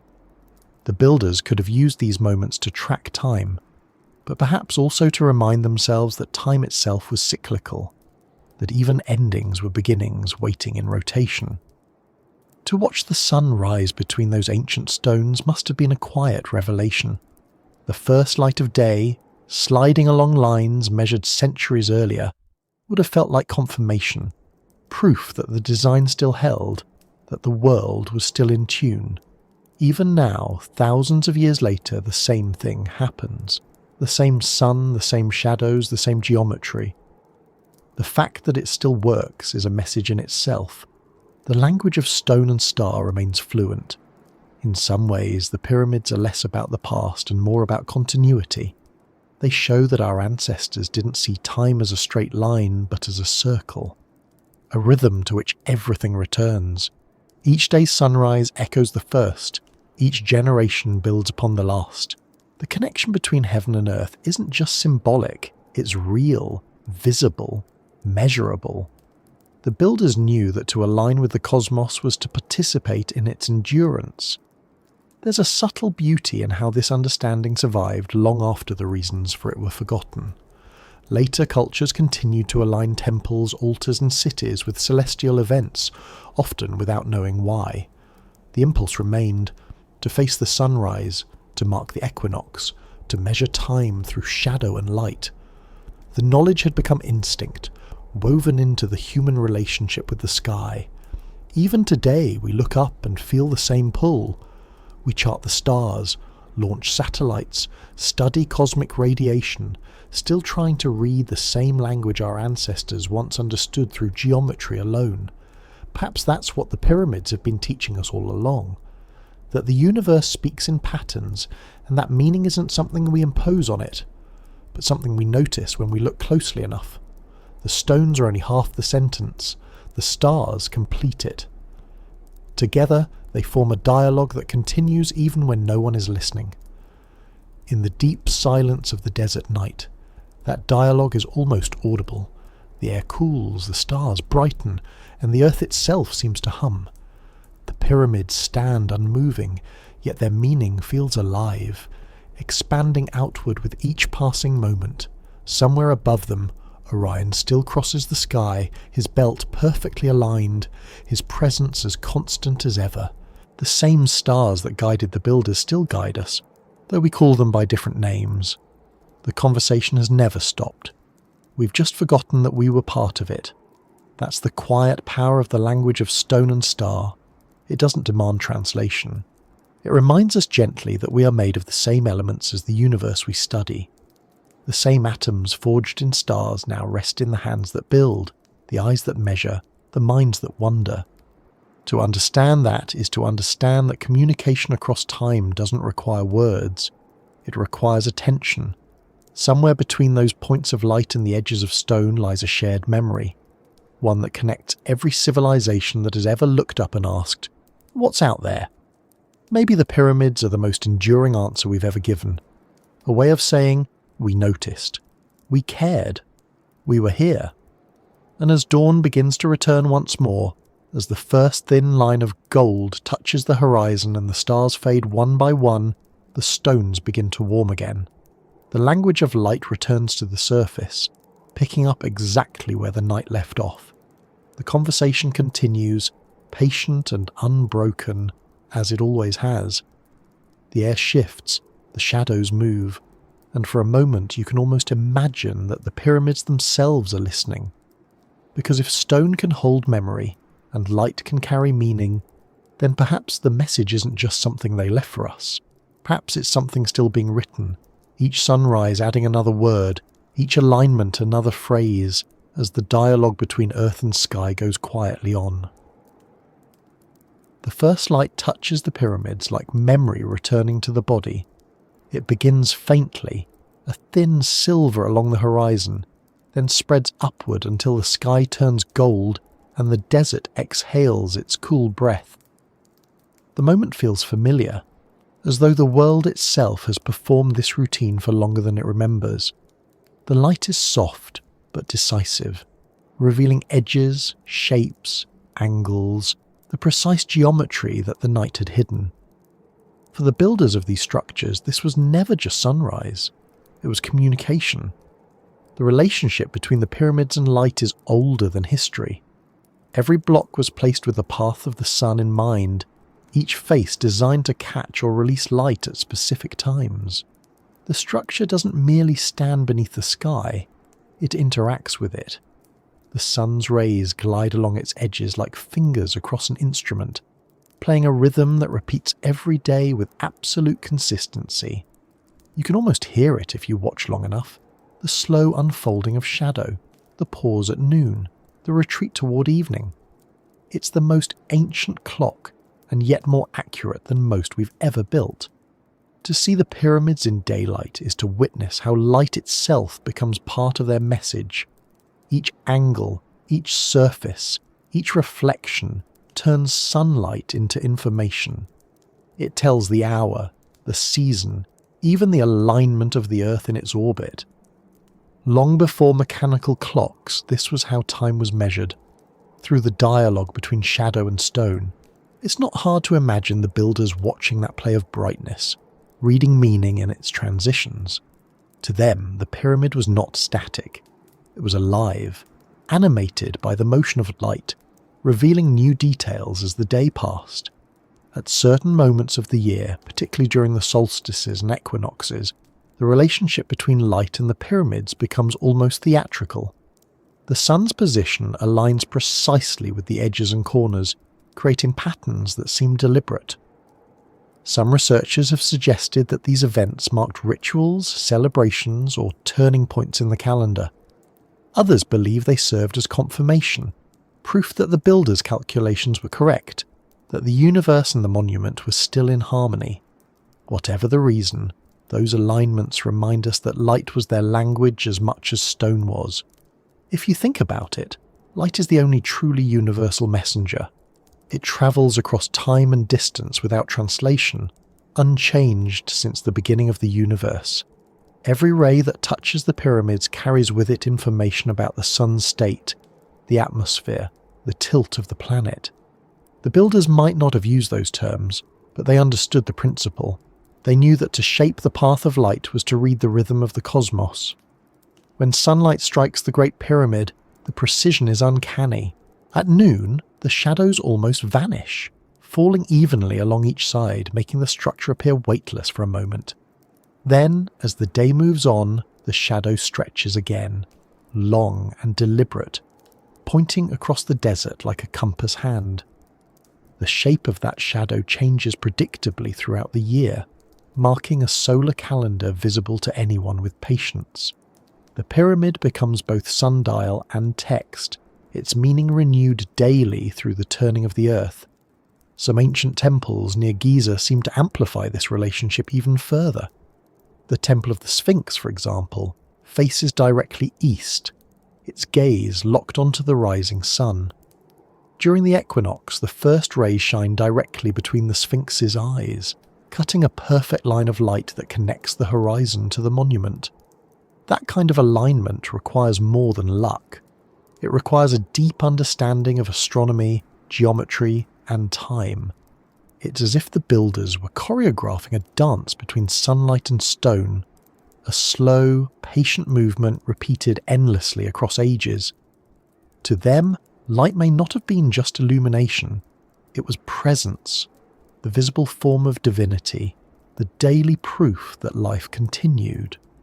The sun's rise was not just the start of the day, but a renewal of existence itself.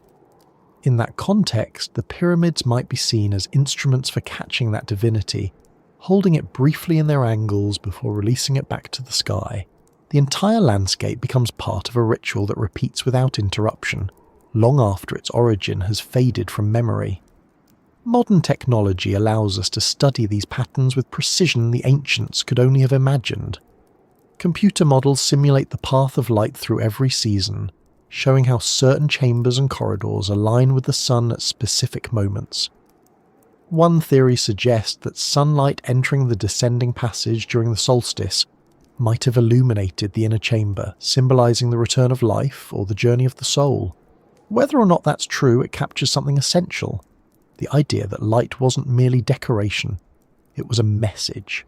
Even the materials used in the pyramids enhanced this message.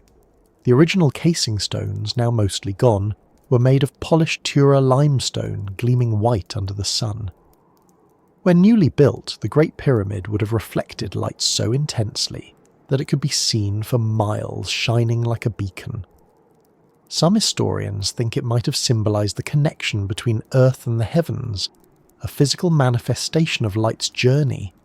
The pyramid wasn't just built to endure, it was built to glow. Imagine what that must have looked like thousands of years ago.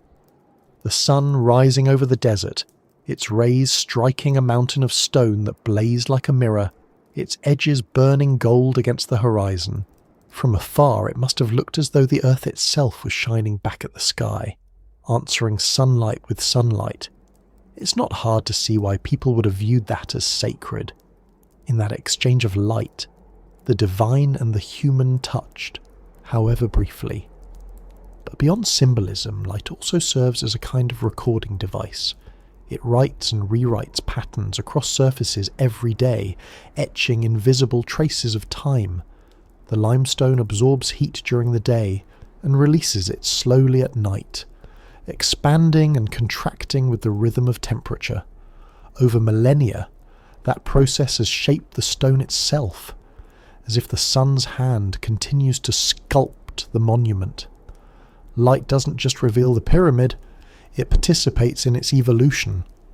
Some physicists studying ancient architecture have pointed out that light, when used deliberately, can encode complex information.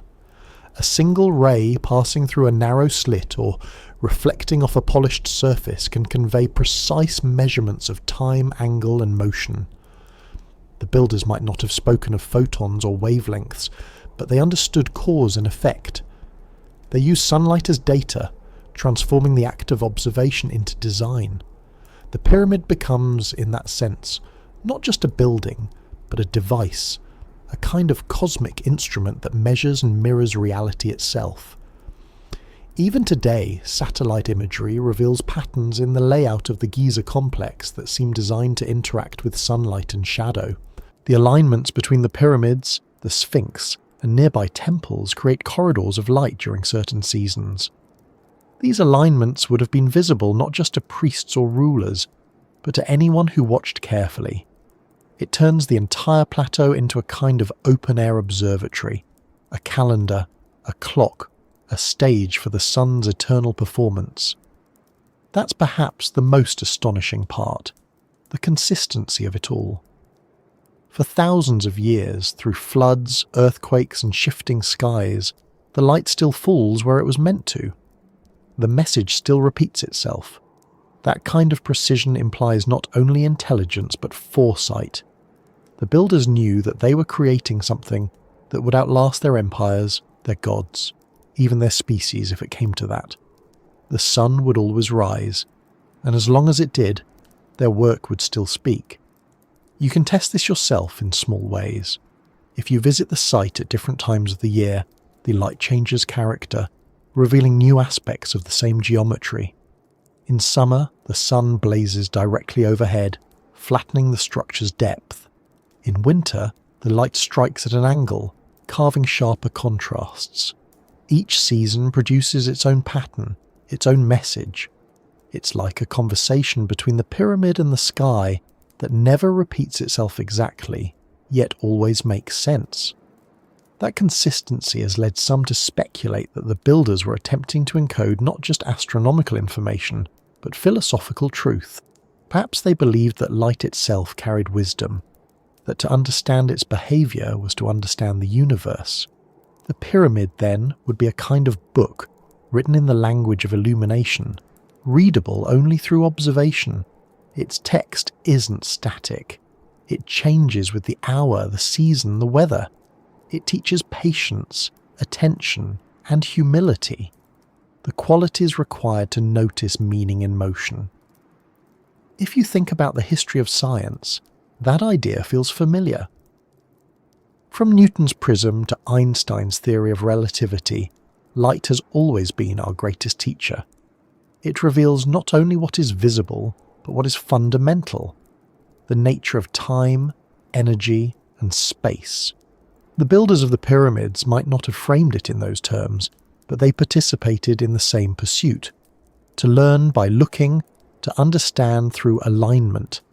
Their methods were architectural, but their curiosity was universal. At night, when the sun withdraws, the lesson continues in reverse.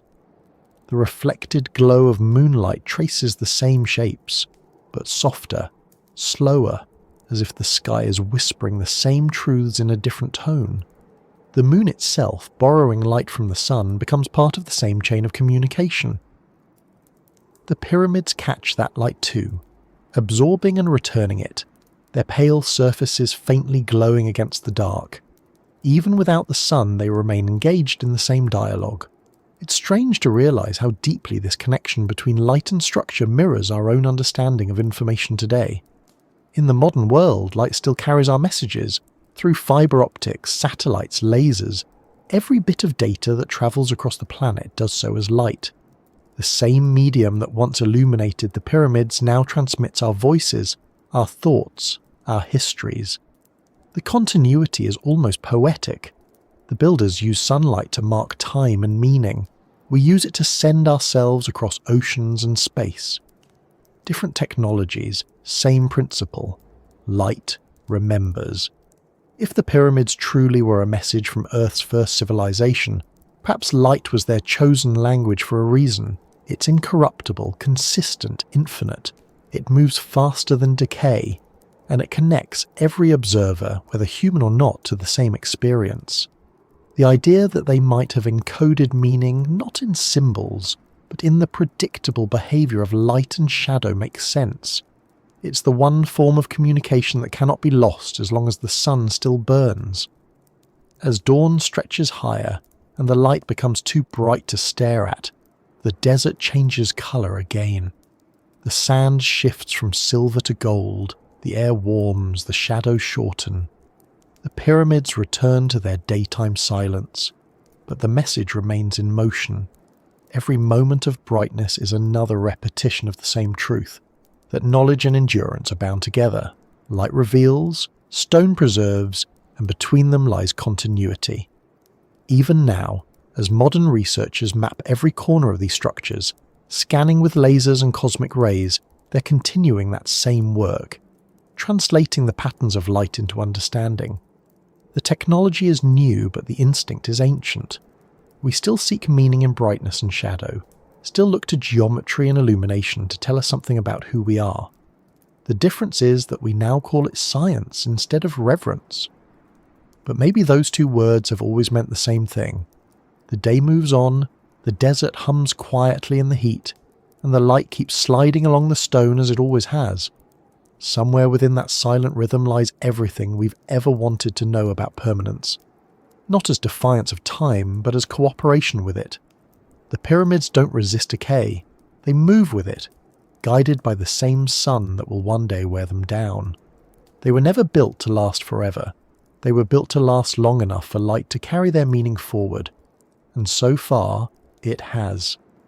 And as the sun begins to tilt toward the horizon again, preparing for its descent, the light shifts once more, wrapping the pyramids in soft amber, flattening their shadows, turning them into silhouettes of memory. It feels less like an ending and more like a continuation, as though the same message will be rewritten tomorrow in slightly different words, slightly different rays, a new chapter of the same unbroken conversation between stone and sky. The sun lowers toward the horizon, and the air over the desert thickens with colour. Gold turns to copper, copper to rose, and then for a few quiet moments, everything seems suspended between day and night.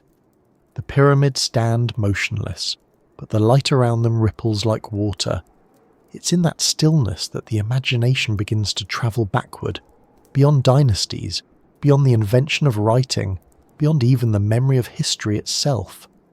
Because there's a question that never quite leaves the mind once it enters it. What if this isn't the beginning of civilization, but the remainder of one that came before? When you look at the pyramids long enough, it's easy to imagine that they might be older than we think.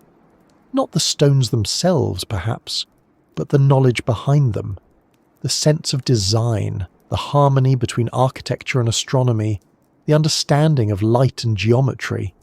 These feel inherited, as if learned from someone else, somewhere else.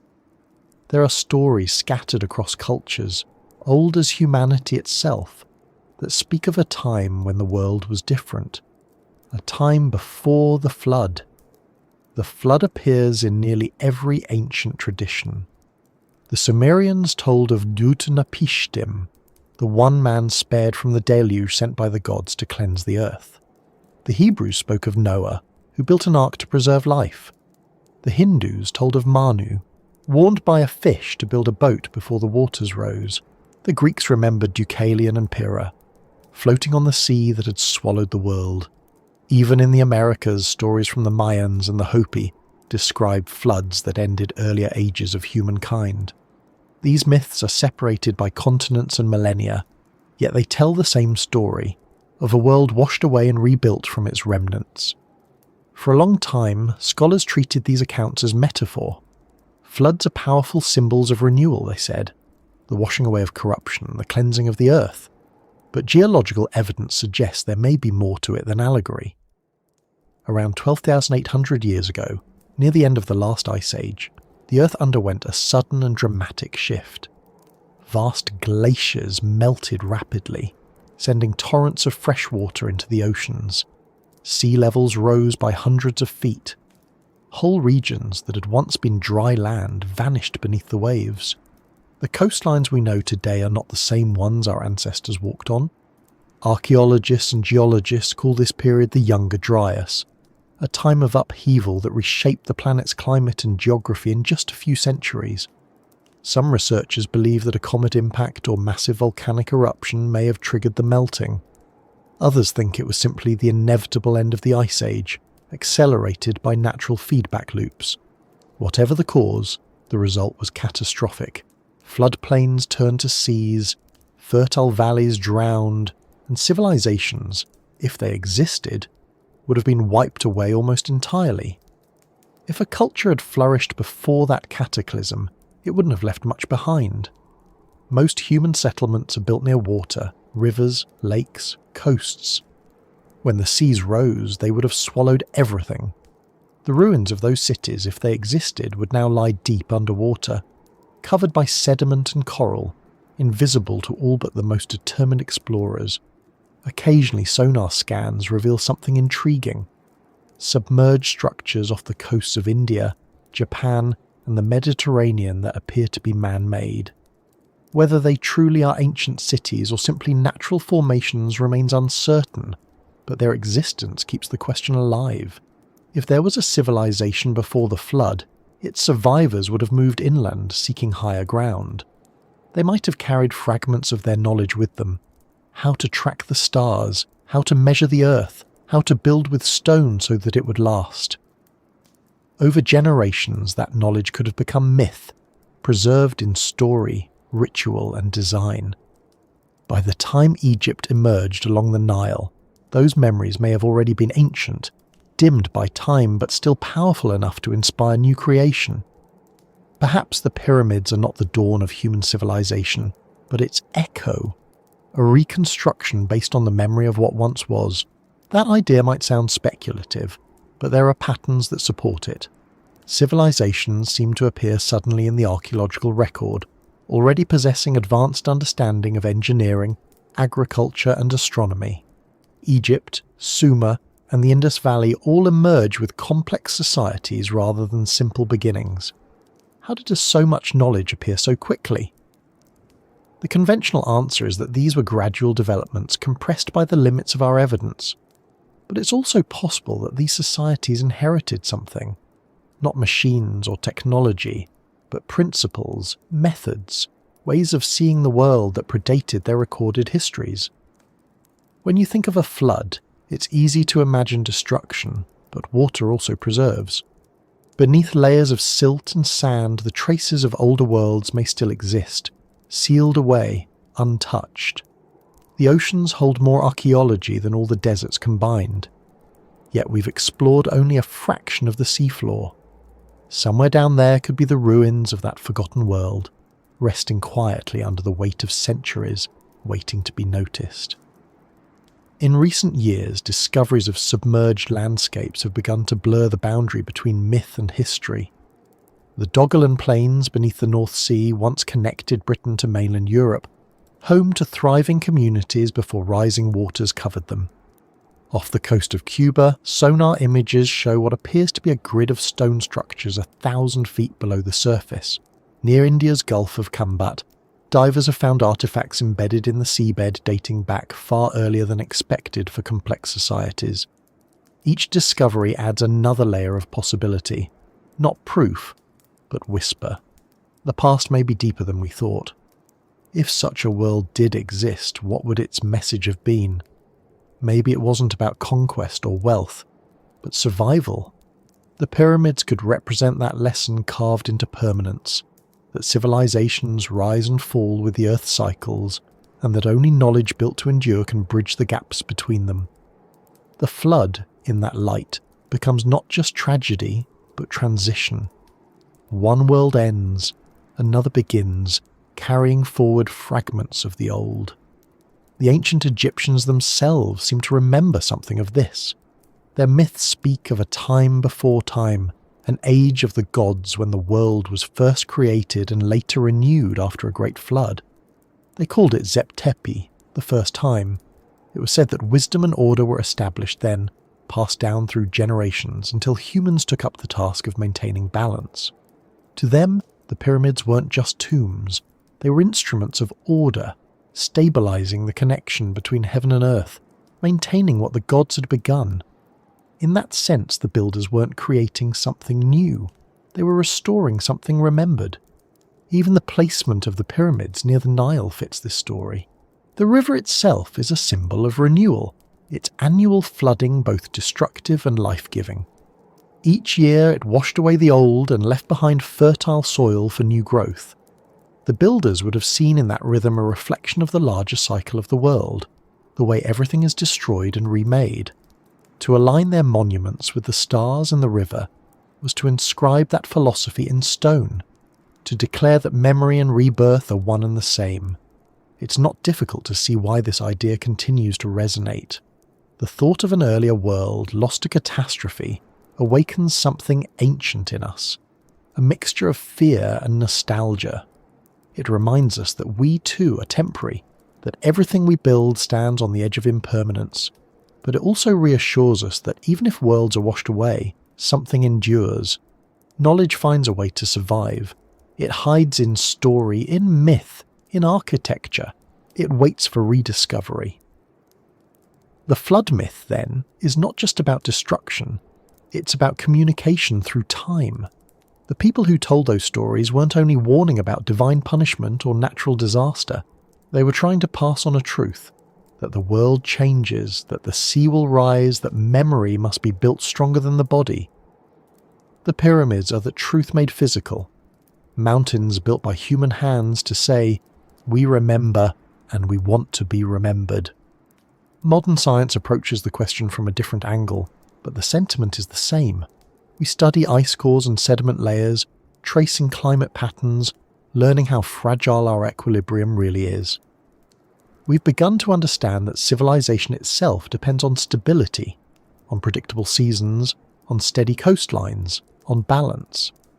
The ancients may not have known those terms, but they understood the reality. They saw the power of water to both give and take life, and they responded with stone. If the pyramids are messages, perhaps this is one of them, that survival is not guaranteed, and that the only lasting defense against time is understanding. The people before the flood might have learned that too late. The builders of Giza, perhaps remembering that loss, carved their warning into eternity. They didn't write it in words that could fade or languages that could die. They wrote it in alignment, in proportion, in the enduring logic of geometry. Anyone who can measure can read it. Anyone who can see can feel it. As the sun finally sinks below the horizon, the desert cools. The light that remains is faint, a soft reflection from the sky, just enough to outline the pyramids against the dusk. The world looks calm, but beneath that calmness lies movement. The shifting sands, the slow erosion, the quiet turning of the planet. Nothing is still. Not truly. Even the stars above drift over thousands of years, their positions changing slowly in the great clockwork of the cosmos. Everything moves, but some things move so slowly they appear eternal. That's how memory works too. It shifts, it adapts, it hides its edges, but it never stops existing. If there really was a world before the flood, its people might have looked at the same stars we see now, using them to navigate, to measure, to wonder. They might have known that their time was ending, and perhaps before the waters rose they decided to leave behind something that would outlast the sea, something built not on the shore but on the high ground, something that could tell the future that they had been here and that they had known what was coming. The pyramids might be that gesture, not a beginning, but a preservation. Even now, as the desert night returns, the air cooling and the wind beginning to move again, you can almost imagine those older hands laying the first stones, not to mark death, but to declare continuity. They couldn't stop the flood, but they could make sure the memory of their world would float above it. And perhaps that's what survival really means, not avoiding the flood, but leaving behind something that can be rediscovered once the waters recede. The stars begin to reappear, one by one, the same constellations that have watched every age of humanity. Their light travels through the dark, reaching the stones just as it always has. The world below changes, but the dialogue continues. Maybe that's what the first civilization wanted to preserve. Not a name or a story, but a way of listening, a way of remembering that meaning can outlast even the sea. And as the night deepens, the pyramids settle back into their silence, their message carried now not by the sun but by starlight. It's the same story, told again, endlessly, waiting for us to understand that the flood never truly ended.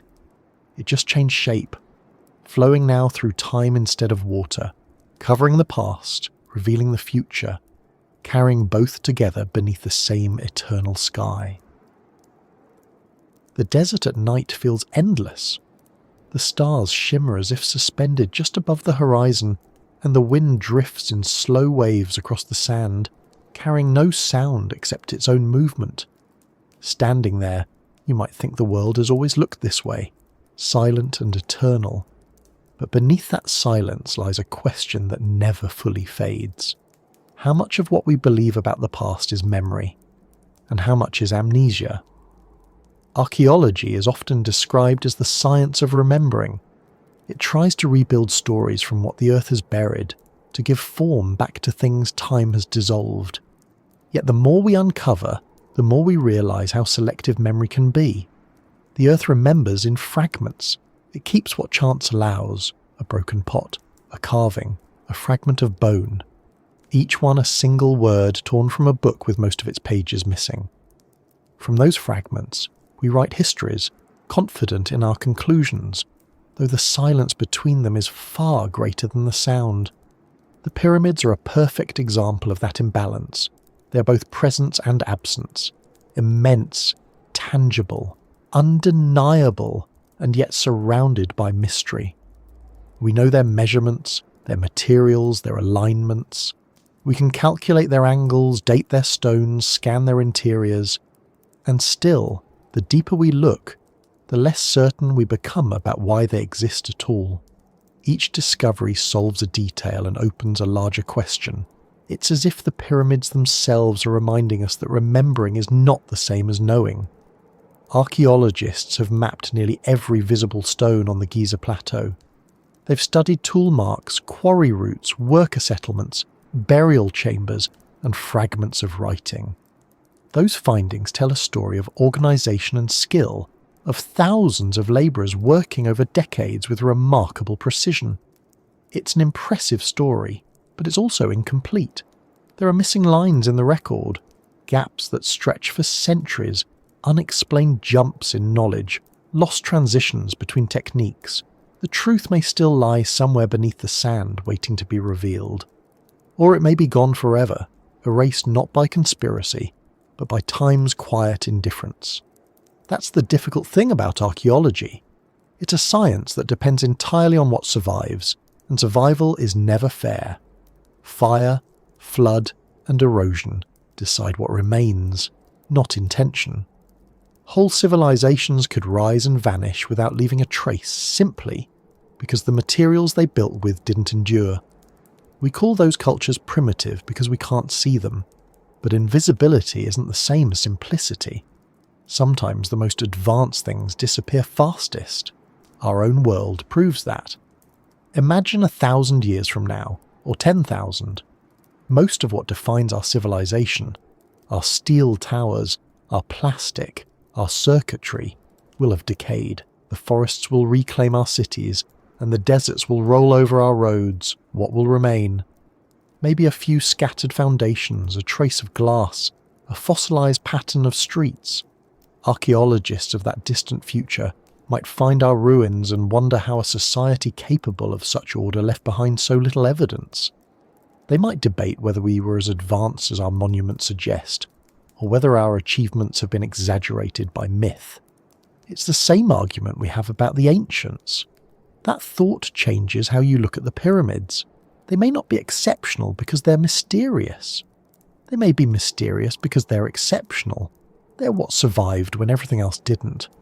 Every grain of sand that covers the old cities, every ruined temple beneath the Nile, every erased name on a broken wall, all of it makes the pyramids stand out more, like the last sentence of a forgotten book. We remember them precisely because they refuse to disappear. But there's another side to that. What if the things we've lost aren't just physical? What if the real amnesia lies in our way of thinking? Modern science is built on evidence, and that's its strength. But it can also create a kind of blindness, an inability to value what can't yet be measured. When evidence is missing, we tend to fill the gaps with dismissal instead of curiosity. The possibility of lost knowledge makes us uncomfortable. It challenges the story we tell ourselves about progress, that humanity moves only forward, never back. Yet history suggests otherwise. Every civilization believes it is the pinnacle of understanding, right up until it isn't. There's a quiet irony in how we approach ancient mysteries. We assume that because we can't explain them easily, they must be simpler than they appear. We reduce them to manageable terms: slave labour, superstition, trial and error. Those explanations are tidy, but they don't always satisfy the feeling you get standing before a monument that has outlasted every empire. The sheer intentionality of the pyramids resists simplification. Their design is too elegant, their endurance too precise. Even if every brick was laid by human hands, there's still something beyond the physical, a continuity of thought, an intelligence that doesn't belong to a single lifetime. That's what archaeology sometimes forgets. It looks for origins in objects instead of ideas, but ideas migrate.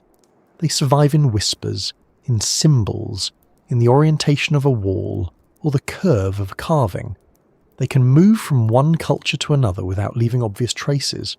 A mathematical concept, a celestial alignment, a way of cutting stone. These can travel invisibly, passed down through generations who may not even remember where they came from. To find their source, you need more than carbon dating.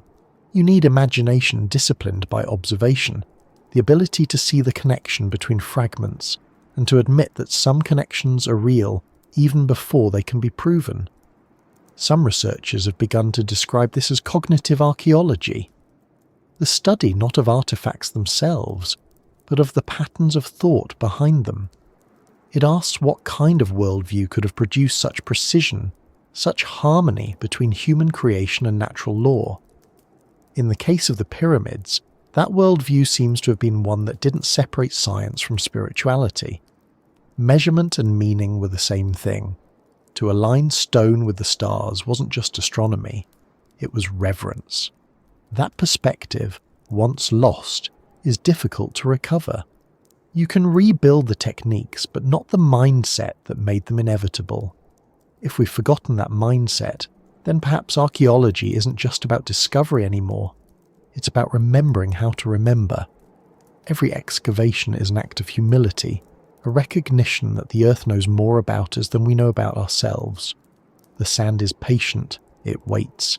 It doesn't reveal everything at once. It forces us to slow down, to question, to accept uncertainty as part of the process. That's not how modern thinking likes to operate. We prefer answers, conclusions, proofs. But the past doesn't always offer those. Sometimes it only offers presence. The silent weight of stone against the sky, asking questions instead of answering them. When archaeologists study the pyramids today, they use technologies that sound almost futuristic. Ground-penetrating radar, muon tomography, infrared imaging. These tools reveal voids and corridors inside the structures that no one had seen before. Every discovery brings new excitement, but also new confusion. Hidden chambers that defy explanation, alignments that still seem too perfect to have been accidental. We can map them with precision, but we still don't fully understand their purpose. The pyramids remain slightly ahead of us, always a few steps beyond certainty, as if deliberately designed to outlast not just time but comprehension. That might be part of their power. They remind us that knowledge is not ownership. You can measure a monument and still not possess its meaning. Understanding the physical structure doesn't guarantee access to the thought behind it. The ancients knew that. They built with the expectation that the essence of their work would survive even if the details were lost. The pyramids are not just preserved artifacts, they are preserved intentions. To see them is to sense that the builders were speaking to the future, trusting that someone someday would listen.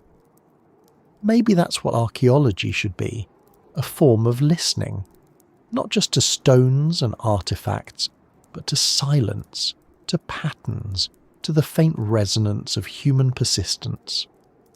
When you walk through an excavation site, there's a kind of quiet respect that overtakes you.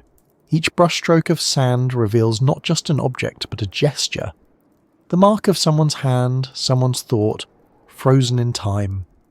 In that moment, the distance between past and present disappears. The archaeologist becomes part of the same continuum, the latest in a long chain of people trying to be remembered by remembering others. Amnesia, on the other hand, is easy. It doesn't require effort, only distraction. Civilizations forget when they stop asking questions, when monuments become backdrops instead of mysteries, when the past becomes trivia instead of guidance. That's the risk of living surrounded by so much information. We confuse knowing with understanding.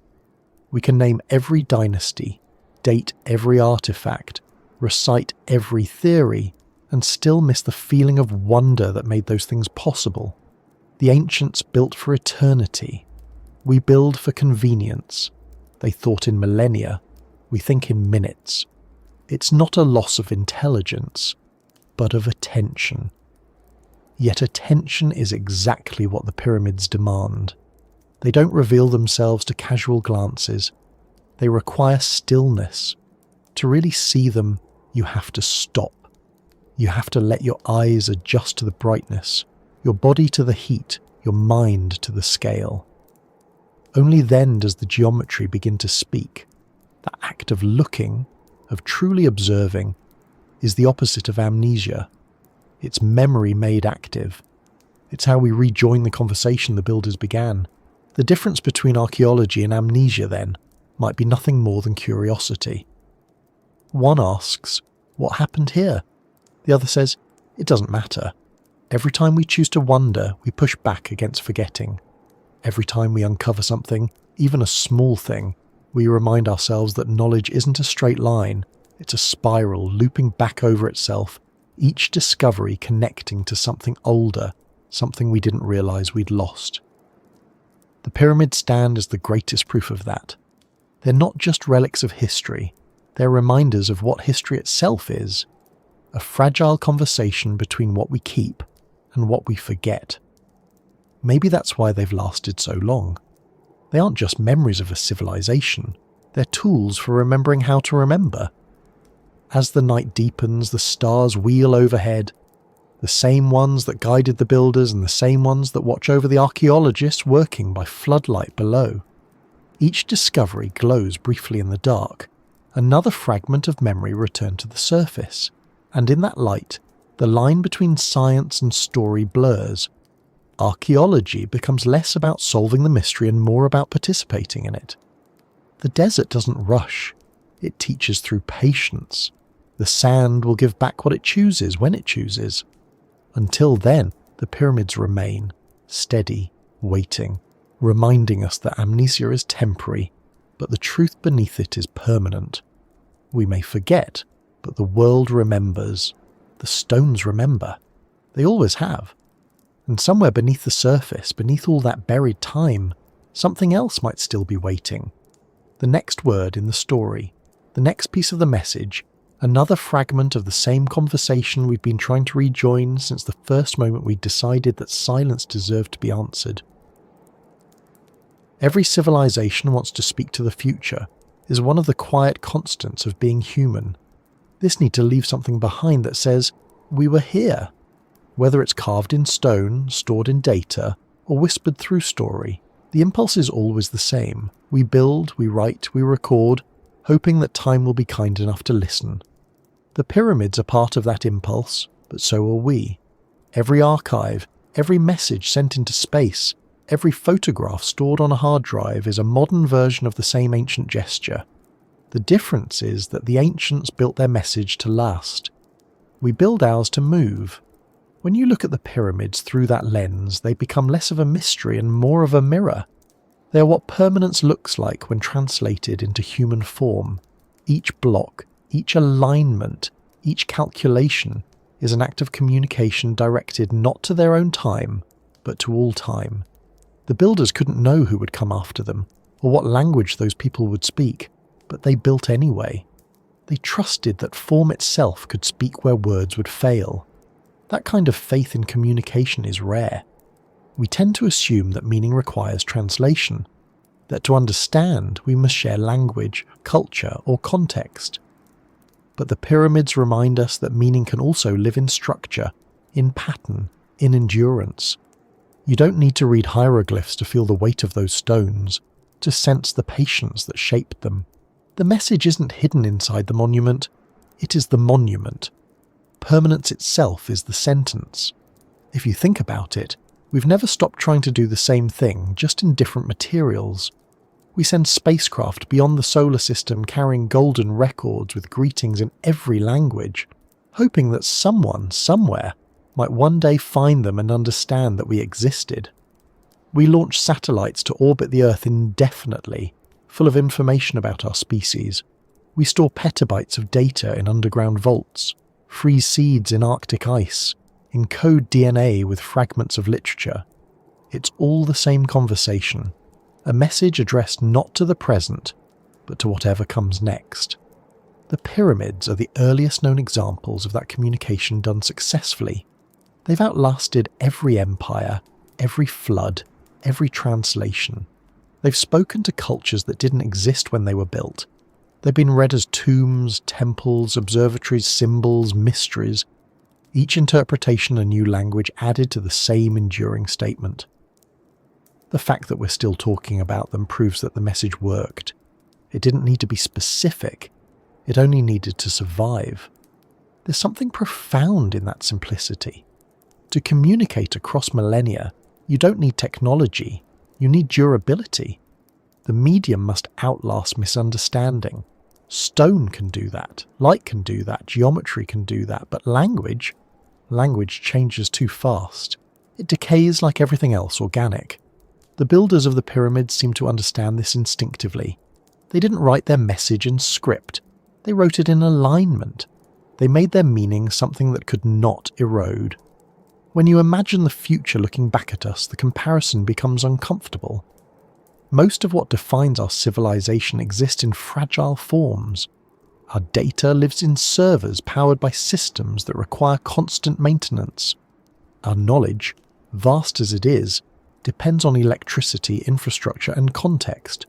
If those systems failed, how long would it last? Centuries? Decades? Perhaps less.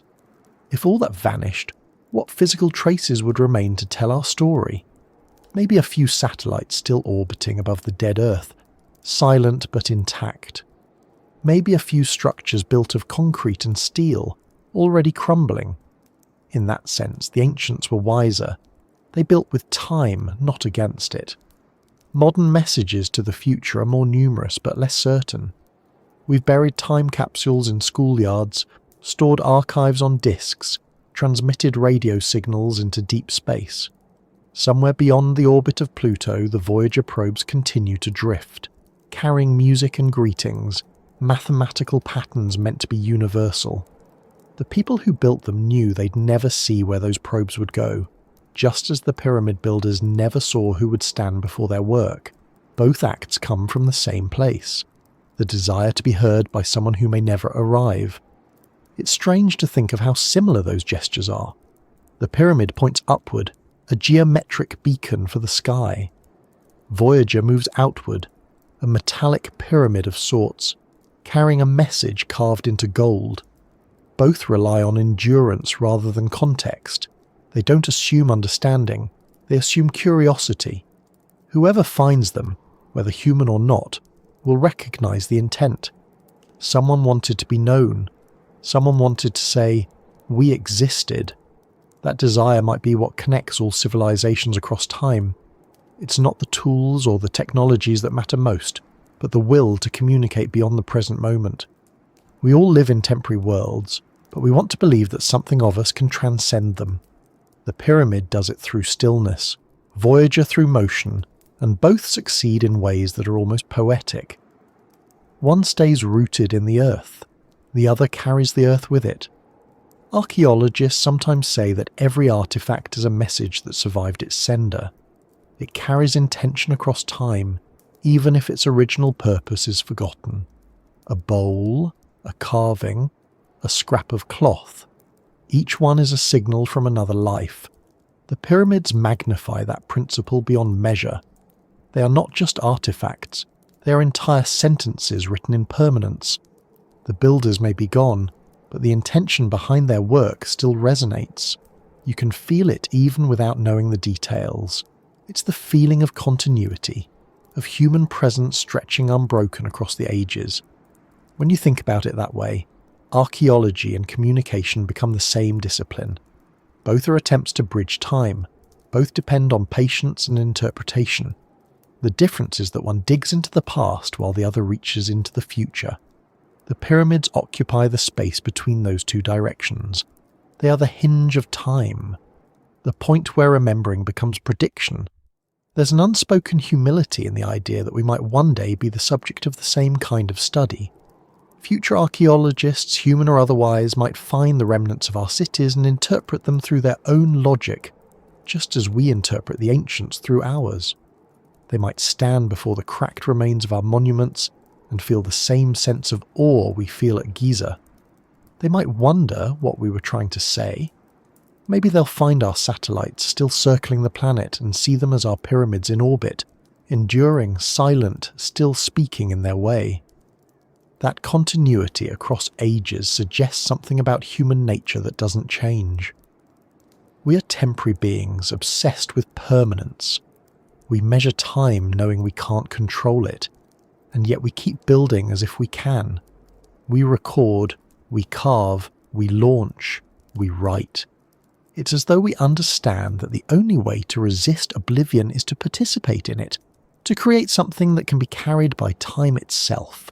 The pyramids achieve that perfectly. They aren't separate from time. They're shaped by it. Each passing century adds to their story. The erosion, the missing stones, the changes in the desert. All of it becomes part of the same message. They are monuments that grow more meaningful the older they become. It's not immortality, it's evolution. Their purpose was never to stay the same, but to keep being seen. Modern science has begun to think about how to leave messages that might survive millions of years. Warnings engraved in stone near nuclear waste sites, designed to deter future civilizations from digging where they shouldn't. Linguists, artists, and engineers collaborate to create symbols that could be understood by beings who might not share our biology, let alone our language. They study the same principles the ancients once used: geometry, proportion, universality. A triangle will always be a triangle, a circle always a circle. Mathematics doesn't decay. The more we try to speak to the far future, the more we find ourselves thinking like the pyramid builders. The irony is that our modern world, for all its complexity, is fragile compared to theirs. We can communicate instantly across the planet, but our messages vanish as quickly as they appear. A deleted file, a broken server, a lost password, and entire histories can disappear in seconds. The ancients didn't have that problem. They didn't need electricity or storage capacity. They relied on the one thing that has never failed: The persistence of matter under gravity. A block of stone is harder to erase than a data cloud. That difference says something about the philosophy of permanence. The builders of Giza accepted that time would move slowly, that meaning could unfold over millennia. They built for patience. We build for immediacy. Yet deep down, the same desire drives both approaches. We want to reach beyond ourselves. We want to send something forward that can outlast the moment. That longing, quiet but constant, might be the most human thing we have. There's another layer to it too, a kind of responsibility. When you send a message to the future, you're not just saying who you are, you're deciding what the future will know about you. The builders of the pyramids must have understood that. They chose to represent their world not through war or wealth, but through balance and precision. They wanted the future to see their knowledge, not their conflict. They chose endurance over noise. That choice matters. What we choose to preserve says as much about us as what we forget. If we were to send one message today that could last as long as the pyramids, what would it be? What shape would we trust to carry meaning through ages of change? Would it be a monument, a spacecraft, a digital archive? Or would it be something simpler, a pattern, a ratio, a principle? Maybe the best messages aren't complex. Maybe they're the ones that can survive without interpretation, the ones that feel right even when their origin is lost. That's what the pyramids achieved. They don't explain themselves, they simply are, and in their existence they continue to communicate. As the night deepens again and the stars begin to reclaim the sky, the pyramids stand as they always have, massive, silent, yet full of expression. The same light that once touched them now travels through our telescopes, through our satellites, through the thin atmosphere of our communication networks. The same photons that once illuminated the stones now carry our voices across oceans. The medium changes, but the message remains. We are still trying to speak across time. The pyramids remind us that it can be done. That meaning, if shaped carefully enough, can survive the collapse of languages, the shifting of continents, the rising of seas. It only requires patience and the humility to build with both the earth and time in mind. The builders may not have known us, but they built for us anyway. They built for everyone who would ever wonder, and in that act they became our teachers. They show that to leave a message for the future, you don't need to predict what will come, only to trust that someone will care enough to look. The message doesn't need to be loud. It just needs to last long enough for light to find it again. Somewhere beyond the horizon, another dawn begins to form, the first faint line of brightness stretching upward. The desert waits, as it always does, and the stones begin to catch the light once more. Another day, another reading of the same eternal message, written in geometry and patience, repeating quietly into the endless future. There are moments in the desert when time feels suspended, when the air stops moving and even the light seems to hesitate. The horizon becomes an unbroken line between silence and infinity, and everything, including thought, slows to the rhythm of something older than memory. Standing there, surrounded by the pyramids, you begin to realize that they don't just occupy time, they pulse through it. They seem still, but they aren't. They move in the smallest possible way, not in space, but in meaning. Each century adds another layer of understanding, another quiet heartbeat in the long life of their message. If you listen long enough, time itself begins to sound different here. It's not linear. It doesn't rush forward like the clocks we keep on our walls or the calendars that divide our lives. It expands and contracts, breathing through the stones, looping back on itself in ways we can feel, but not measure. The pyramids, by their very existence, defy our usual sense of time. They turn history into geography, something solid, continuous, not unfolding but present. You can touch what someone else built 4,500 years ago, and it still feels recent, still feels alive. In a sense, they are living instruments. The sun, the stars, and the passing of days play them like an endless composition, Their shadows mark not just hours, but epochs. The wind erases and redraws their edges with microscopic patience, and still they endure, reshaping subtly but never fading. Each grain of sand blown against their surface is a tick of a clock too vast for us to comprehend. The pulse beneath time is slow, but it's steady. The pyramids remind us that permanence is not the absence of change.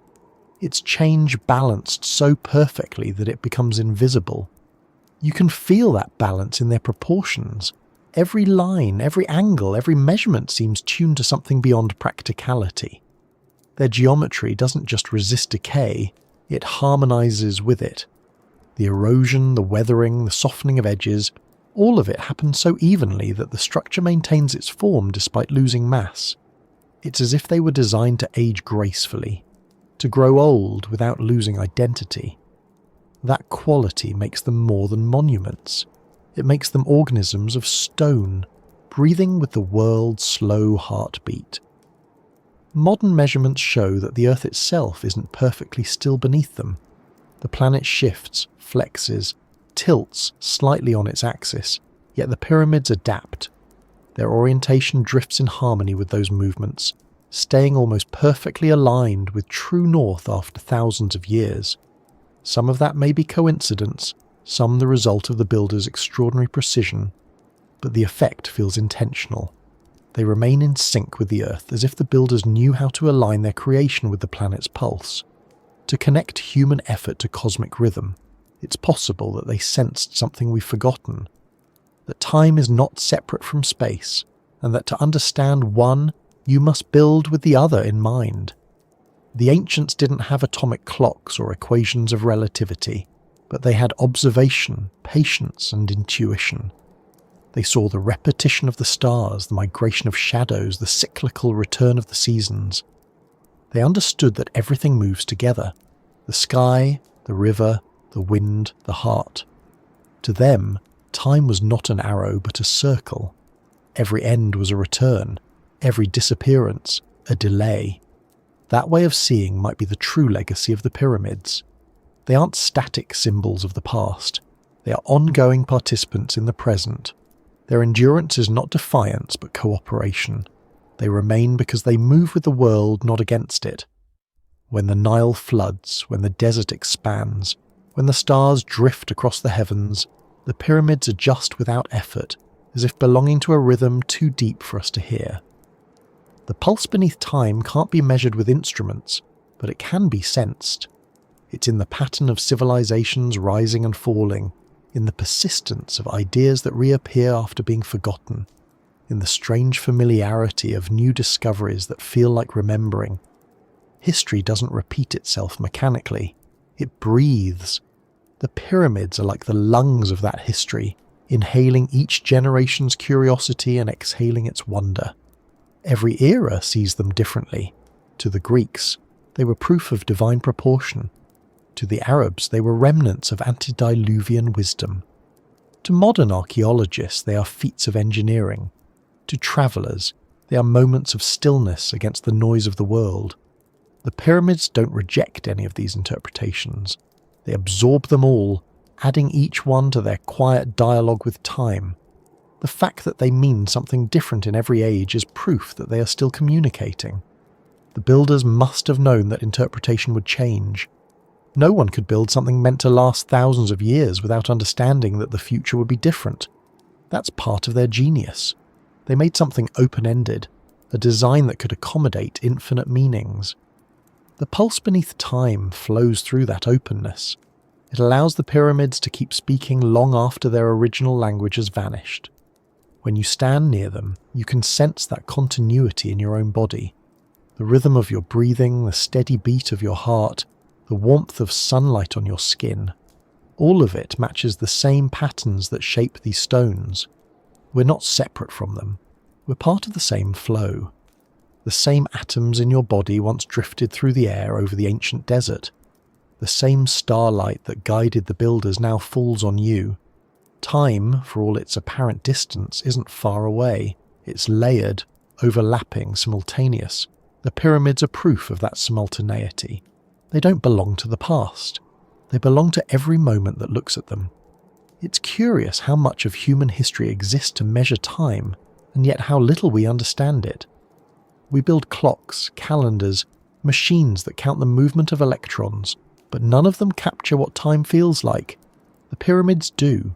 They measure time not in seconds, but in endurance. Their existence shows what happens when you align human effort with natural rhythm instead of fighting it. Time becomes partnership, not opposition. Every crack in their surface, every weathered edge, every missing stone is part of that partnership. They've aged the way old trees do, changing form but not identity. Their imperfections aren't failures, they're the marks of participation. They've been in conversation with wind and light for thousands of years, and both have left their handwriting on the surface. To touch the stone is to touch a texture written by time itself. The idea that a monument could have a pulse might sound poetic, but it's also literal in its own way. Heat expands the stones during the day, contracts them at night. That daily breathing moves through the structure like a heartbeat, slow but measurable. The stones crack and shift imperceptibly, yet the shape remains intact. Even silence has rhythm. The pyramid listens to the sun and responds without sound. If you step back and think about humanity as a single, long-lived being, the pyramids are like its heartbeats, points of persistence that mark the continuity of consciousness. Each generation that rediscovers them adds another thump to that rhythm. They remind us that the passage of time doesn't erase meaning, it deepens it. What survives isn't what resists time, but what harmonizes with it. In that sense, maybe the builders weren't trying to conquer death at all. Maybe they were trying to join life's larger continuity, to sync themselves with the rhythm of the universe so that their existence wouldn't end, just change form. When we call them tombs, we focus on death, but perhaps they were meant as transitions. The pharaohs buried within weren't meant to rest. They were meant to continue, to move into the pulse that outlasts time. You can almost see that philosophy reflected in the layout of the complex. The causeways linking the pyramids to their temples resemble arteries. The smaller satellite pyramids around the great ones echo cells orbiting a nucleus. The design feels biological, not mechanical, alive, interconnected, responsive. It's as though the builders replicated life's own architecture in stone. The pulse beneath time flows through every level of that design, from the cosmic to the cellular. Even our understanding of time's passage seems to mirror this idea. Physics tells us that time and space are intertwined, that gravity bends them together, that massive objects, like the Earth, like the pyramids themselves, slightly alter the flow of time around them. It's subtle, imperceptible, but real.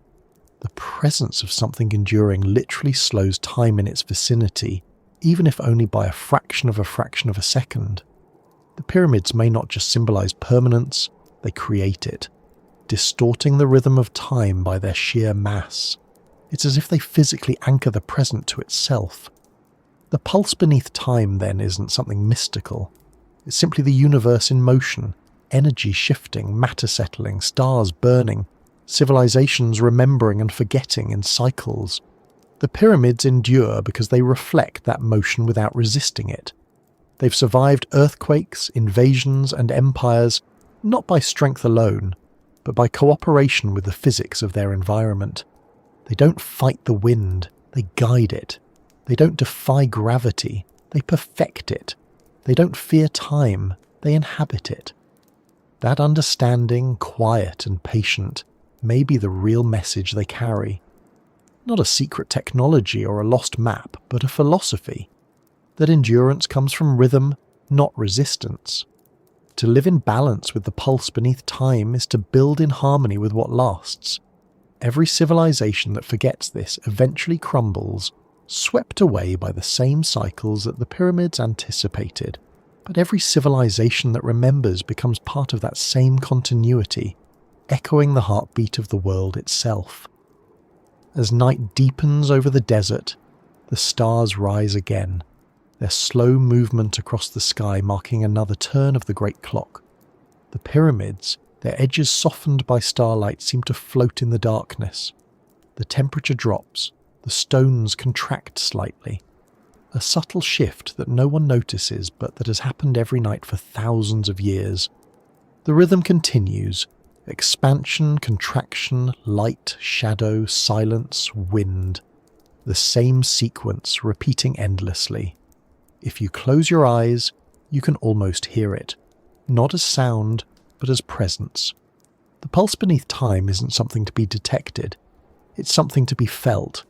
It's there in the rhythm of your breath, in the faint vibration of the earth beneath your feet, in the steady movement of the stars above. The same rhythm that guided the builders guides us still. We've just learned to drown it out with noise, but here in the desert, there's no noise, only the hum of existence, steady, low and eternal. The pyramids don't break that silence, they join it, they amplify it. They remind us that time isn't something to escape, but something to join, that the goal isn't to outlast the world, but to align with its heartbeat. And as the stars wheel above and the darkness deepens, you begin to feel it. That quiet synchronization, that soft alignment between what moves in the sky and what stands on the ground. It's not a metaphor. It's the real, physical pulse of the universe, the rhythm the builders once understood and recorded in stone. The pyramids still keep that rhythm, still measure it, still echo it back to anyone who's willing to stand still long enough to listen. And somewhere, beneath that rhythm, beneath the slow breathing of the earth, beneath even the shifting of the sands, something deeper continues to move. The same pulse that's been there since the first spark of creation. The same one that will still be there when all our names are forgotten, beating quietly beneath the flow of everything we call time. The horizon begins to pale long before the sun appears. The air over the desert shifts in colour almost imperceptibly, black to indigo, indigo to blue, then to that faint grey light that doesn't belong to day or night. The stars begin to fade one by one, reluctant to leave, and the sand takes on a muted glow, as if remembering the warmth that will soon return. The pyramids wait, as they always do, unmoving but expectant, their edges barely visible in the half-light. This is the moment the world breathes between cycles, when night ends but morning hasn't yet begun. It's the hour when everything seems possible and nothing demands to be known. The first rays of sunlight appear like a whisper rather than a burst, stretching across the horizon until they touch the tip of each pyramid. For a brief instant before the day fully arrives, the light balances perfectly, one soft gleam on each ancient peak, as if the world itself is tracing its own signature across stone. The desert responds in silence. The wind pauses, the air stills, and for that instant time feels folded.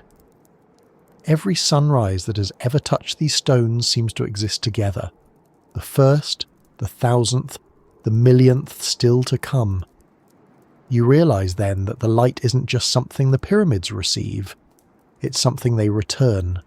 That exchange between light and stone feels like the last secret the builders left behind. Everything else, the measurements, the alignments, the myths, all of it leads back to this simple interaction. The pyramids were made to greet the dawn, to stand precisely where the first light could find them, not to worship the sun, but to acknowledge it, to recognise the rhythm of the universe and participate in it without resistance. It's a quiet form of communication, a conversation that never ends because both sides understand the language. For thousands of years, that dialogue has continued without interruption. Empires have risen and collapsed. Rivers have changed course. Mountains have eroded to dust. Yet every morning the light returns, and the stones answer. That's what makes them timeless. Not their age, but their constancy. They don't need to adapt to meaning. They are meaning. The expression of endurance written into the earth's surface. When the sun rises, the light that falls on them is the same light that once touched the faces of the builders, the same photons travelling through the same sky, carrying the same warmth. It's continuity in its purest form. The human world in comparison feels fragile. Our monuments reach upward too, but they fade faster. Our buildings crumble, our technology obsolesces, our signals vanish into static. We build quickly and brilliantly, but rarely for the long term. The pyramids are a reminder of a different kind of ambition, one that measures success not by immediacy but by endurance. They teach that the truest form of progress isn't speed or expansion, but stability. To exist for thousands of years doesn't require dominance, it requires balance. The last light on the horizon each day reflects that lesson. As the sun sets, the pyramids don't resist the darkness. They absorb it. Their edges blur, their surfaces soften, and they merge with the desert as if returning to it. The same process repeats at dawn in reverse. They disappear and reappear, but never truly change. It's a kind of humility disguised as majesty, an understanding that permanence comes not from separation, but from participation. The builders didn't make something to outshine nature. They made something to join it. That idea feels rare now, but it's not lost. We still feel it in moments when the world becomes still, when we watch the sky darken over the ocean, when we hear the echo of our own breath in a quiet room, when we stand before something older than ourselves and feel that smallness that isn't fear but recognition. The pyramids hold that feeling permanently. They are the world's memory of stillness. They remind us that the future is not a race to outrun time, but an invitation to exist within it. It's easy to imagine the builders at work in the same morning light, their silhouettes moving slowly against the rising sun, the sound of tools and voices blending with the wind. They weren't building for fame or immortality. They were building because they understood that creation is a form of reverence. Every block placed was an affirmation that human life, fleeting as it is, can leave something meaningful behind. Their message wasn't arrogance, it was gratitude. Gratitude to the earth, to the sky, to the rhythm that allowed them to exist within both. That gratitude lives in the way the stones catch the light even now. It's as if the surface remembers being shaped by hands that no longer exist, but whose intent still does. Each ray of sunlight becomes a form of remembrance, a continuation of the same human instinct to notice, to connect, to belong. The pyramids don't dominate their surroundings. They harmonize with them. That's why they still move us. They're not about power, they're about alignment. When you look closely, you notice that the desert around them is full of subtle motion. Sand shifts, wind hums, small waves of heat rise from the surface. Everything moves, even in stillness. The pyramids are the one element that seems unmoving, but only because they move at a different pace. Their rhythm matches the Earth's, so slow, so steady, that we mistake it for silence. That's the illusion of permanence. It isn't stillness, it's balance so complete it feels like peace. As the day grows brighter, the edges of the stones sharpen again. The light becomes fierce, and the pyramids turn brilliant white, reflecting more than they absorb. In that brightness, their details vanish, and they become pure shape. Triangles of light against a boundless sky. It's an image that repeats itself endlessly across centuries and cultures, seen by travellers, kings, workers, scientists and dreamers. No matter who stands before them, the experience is the same.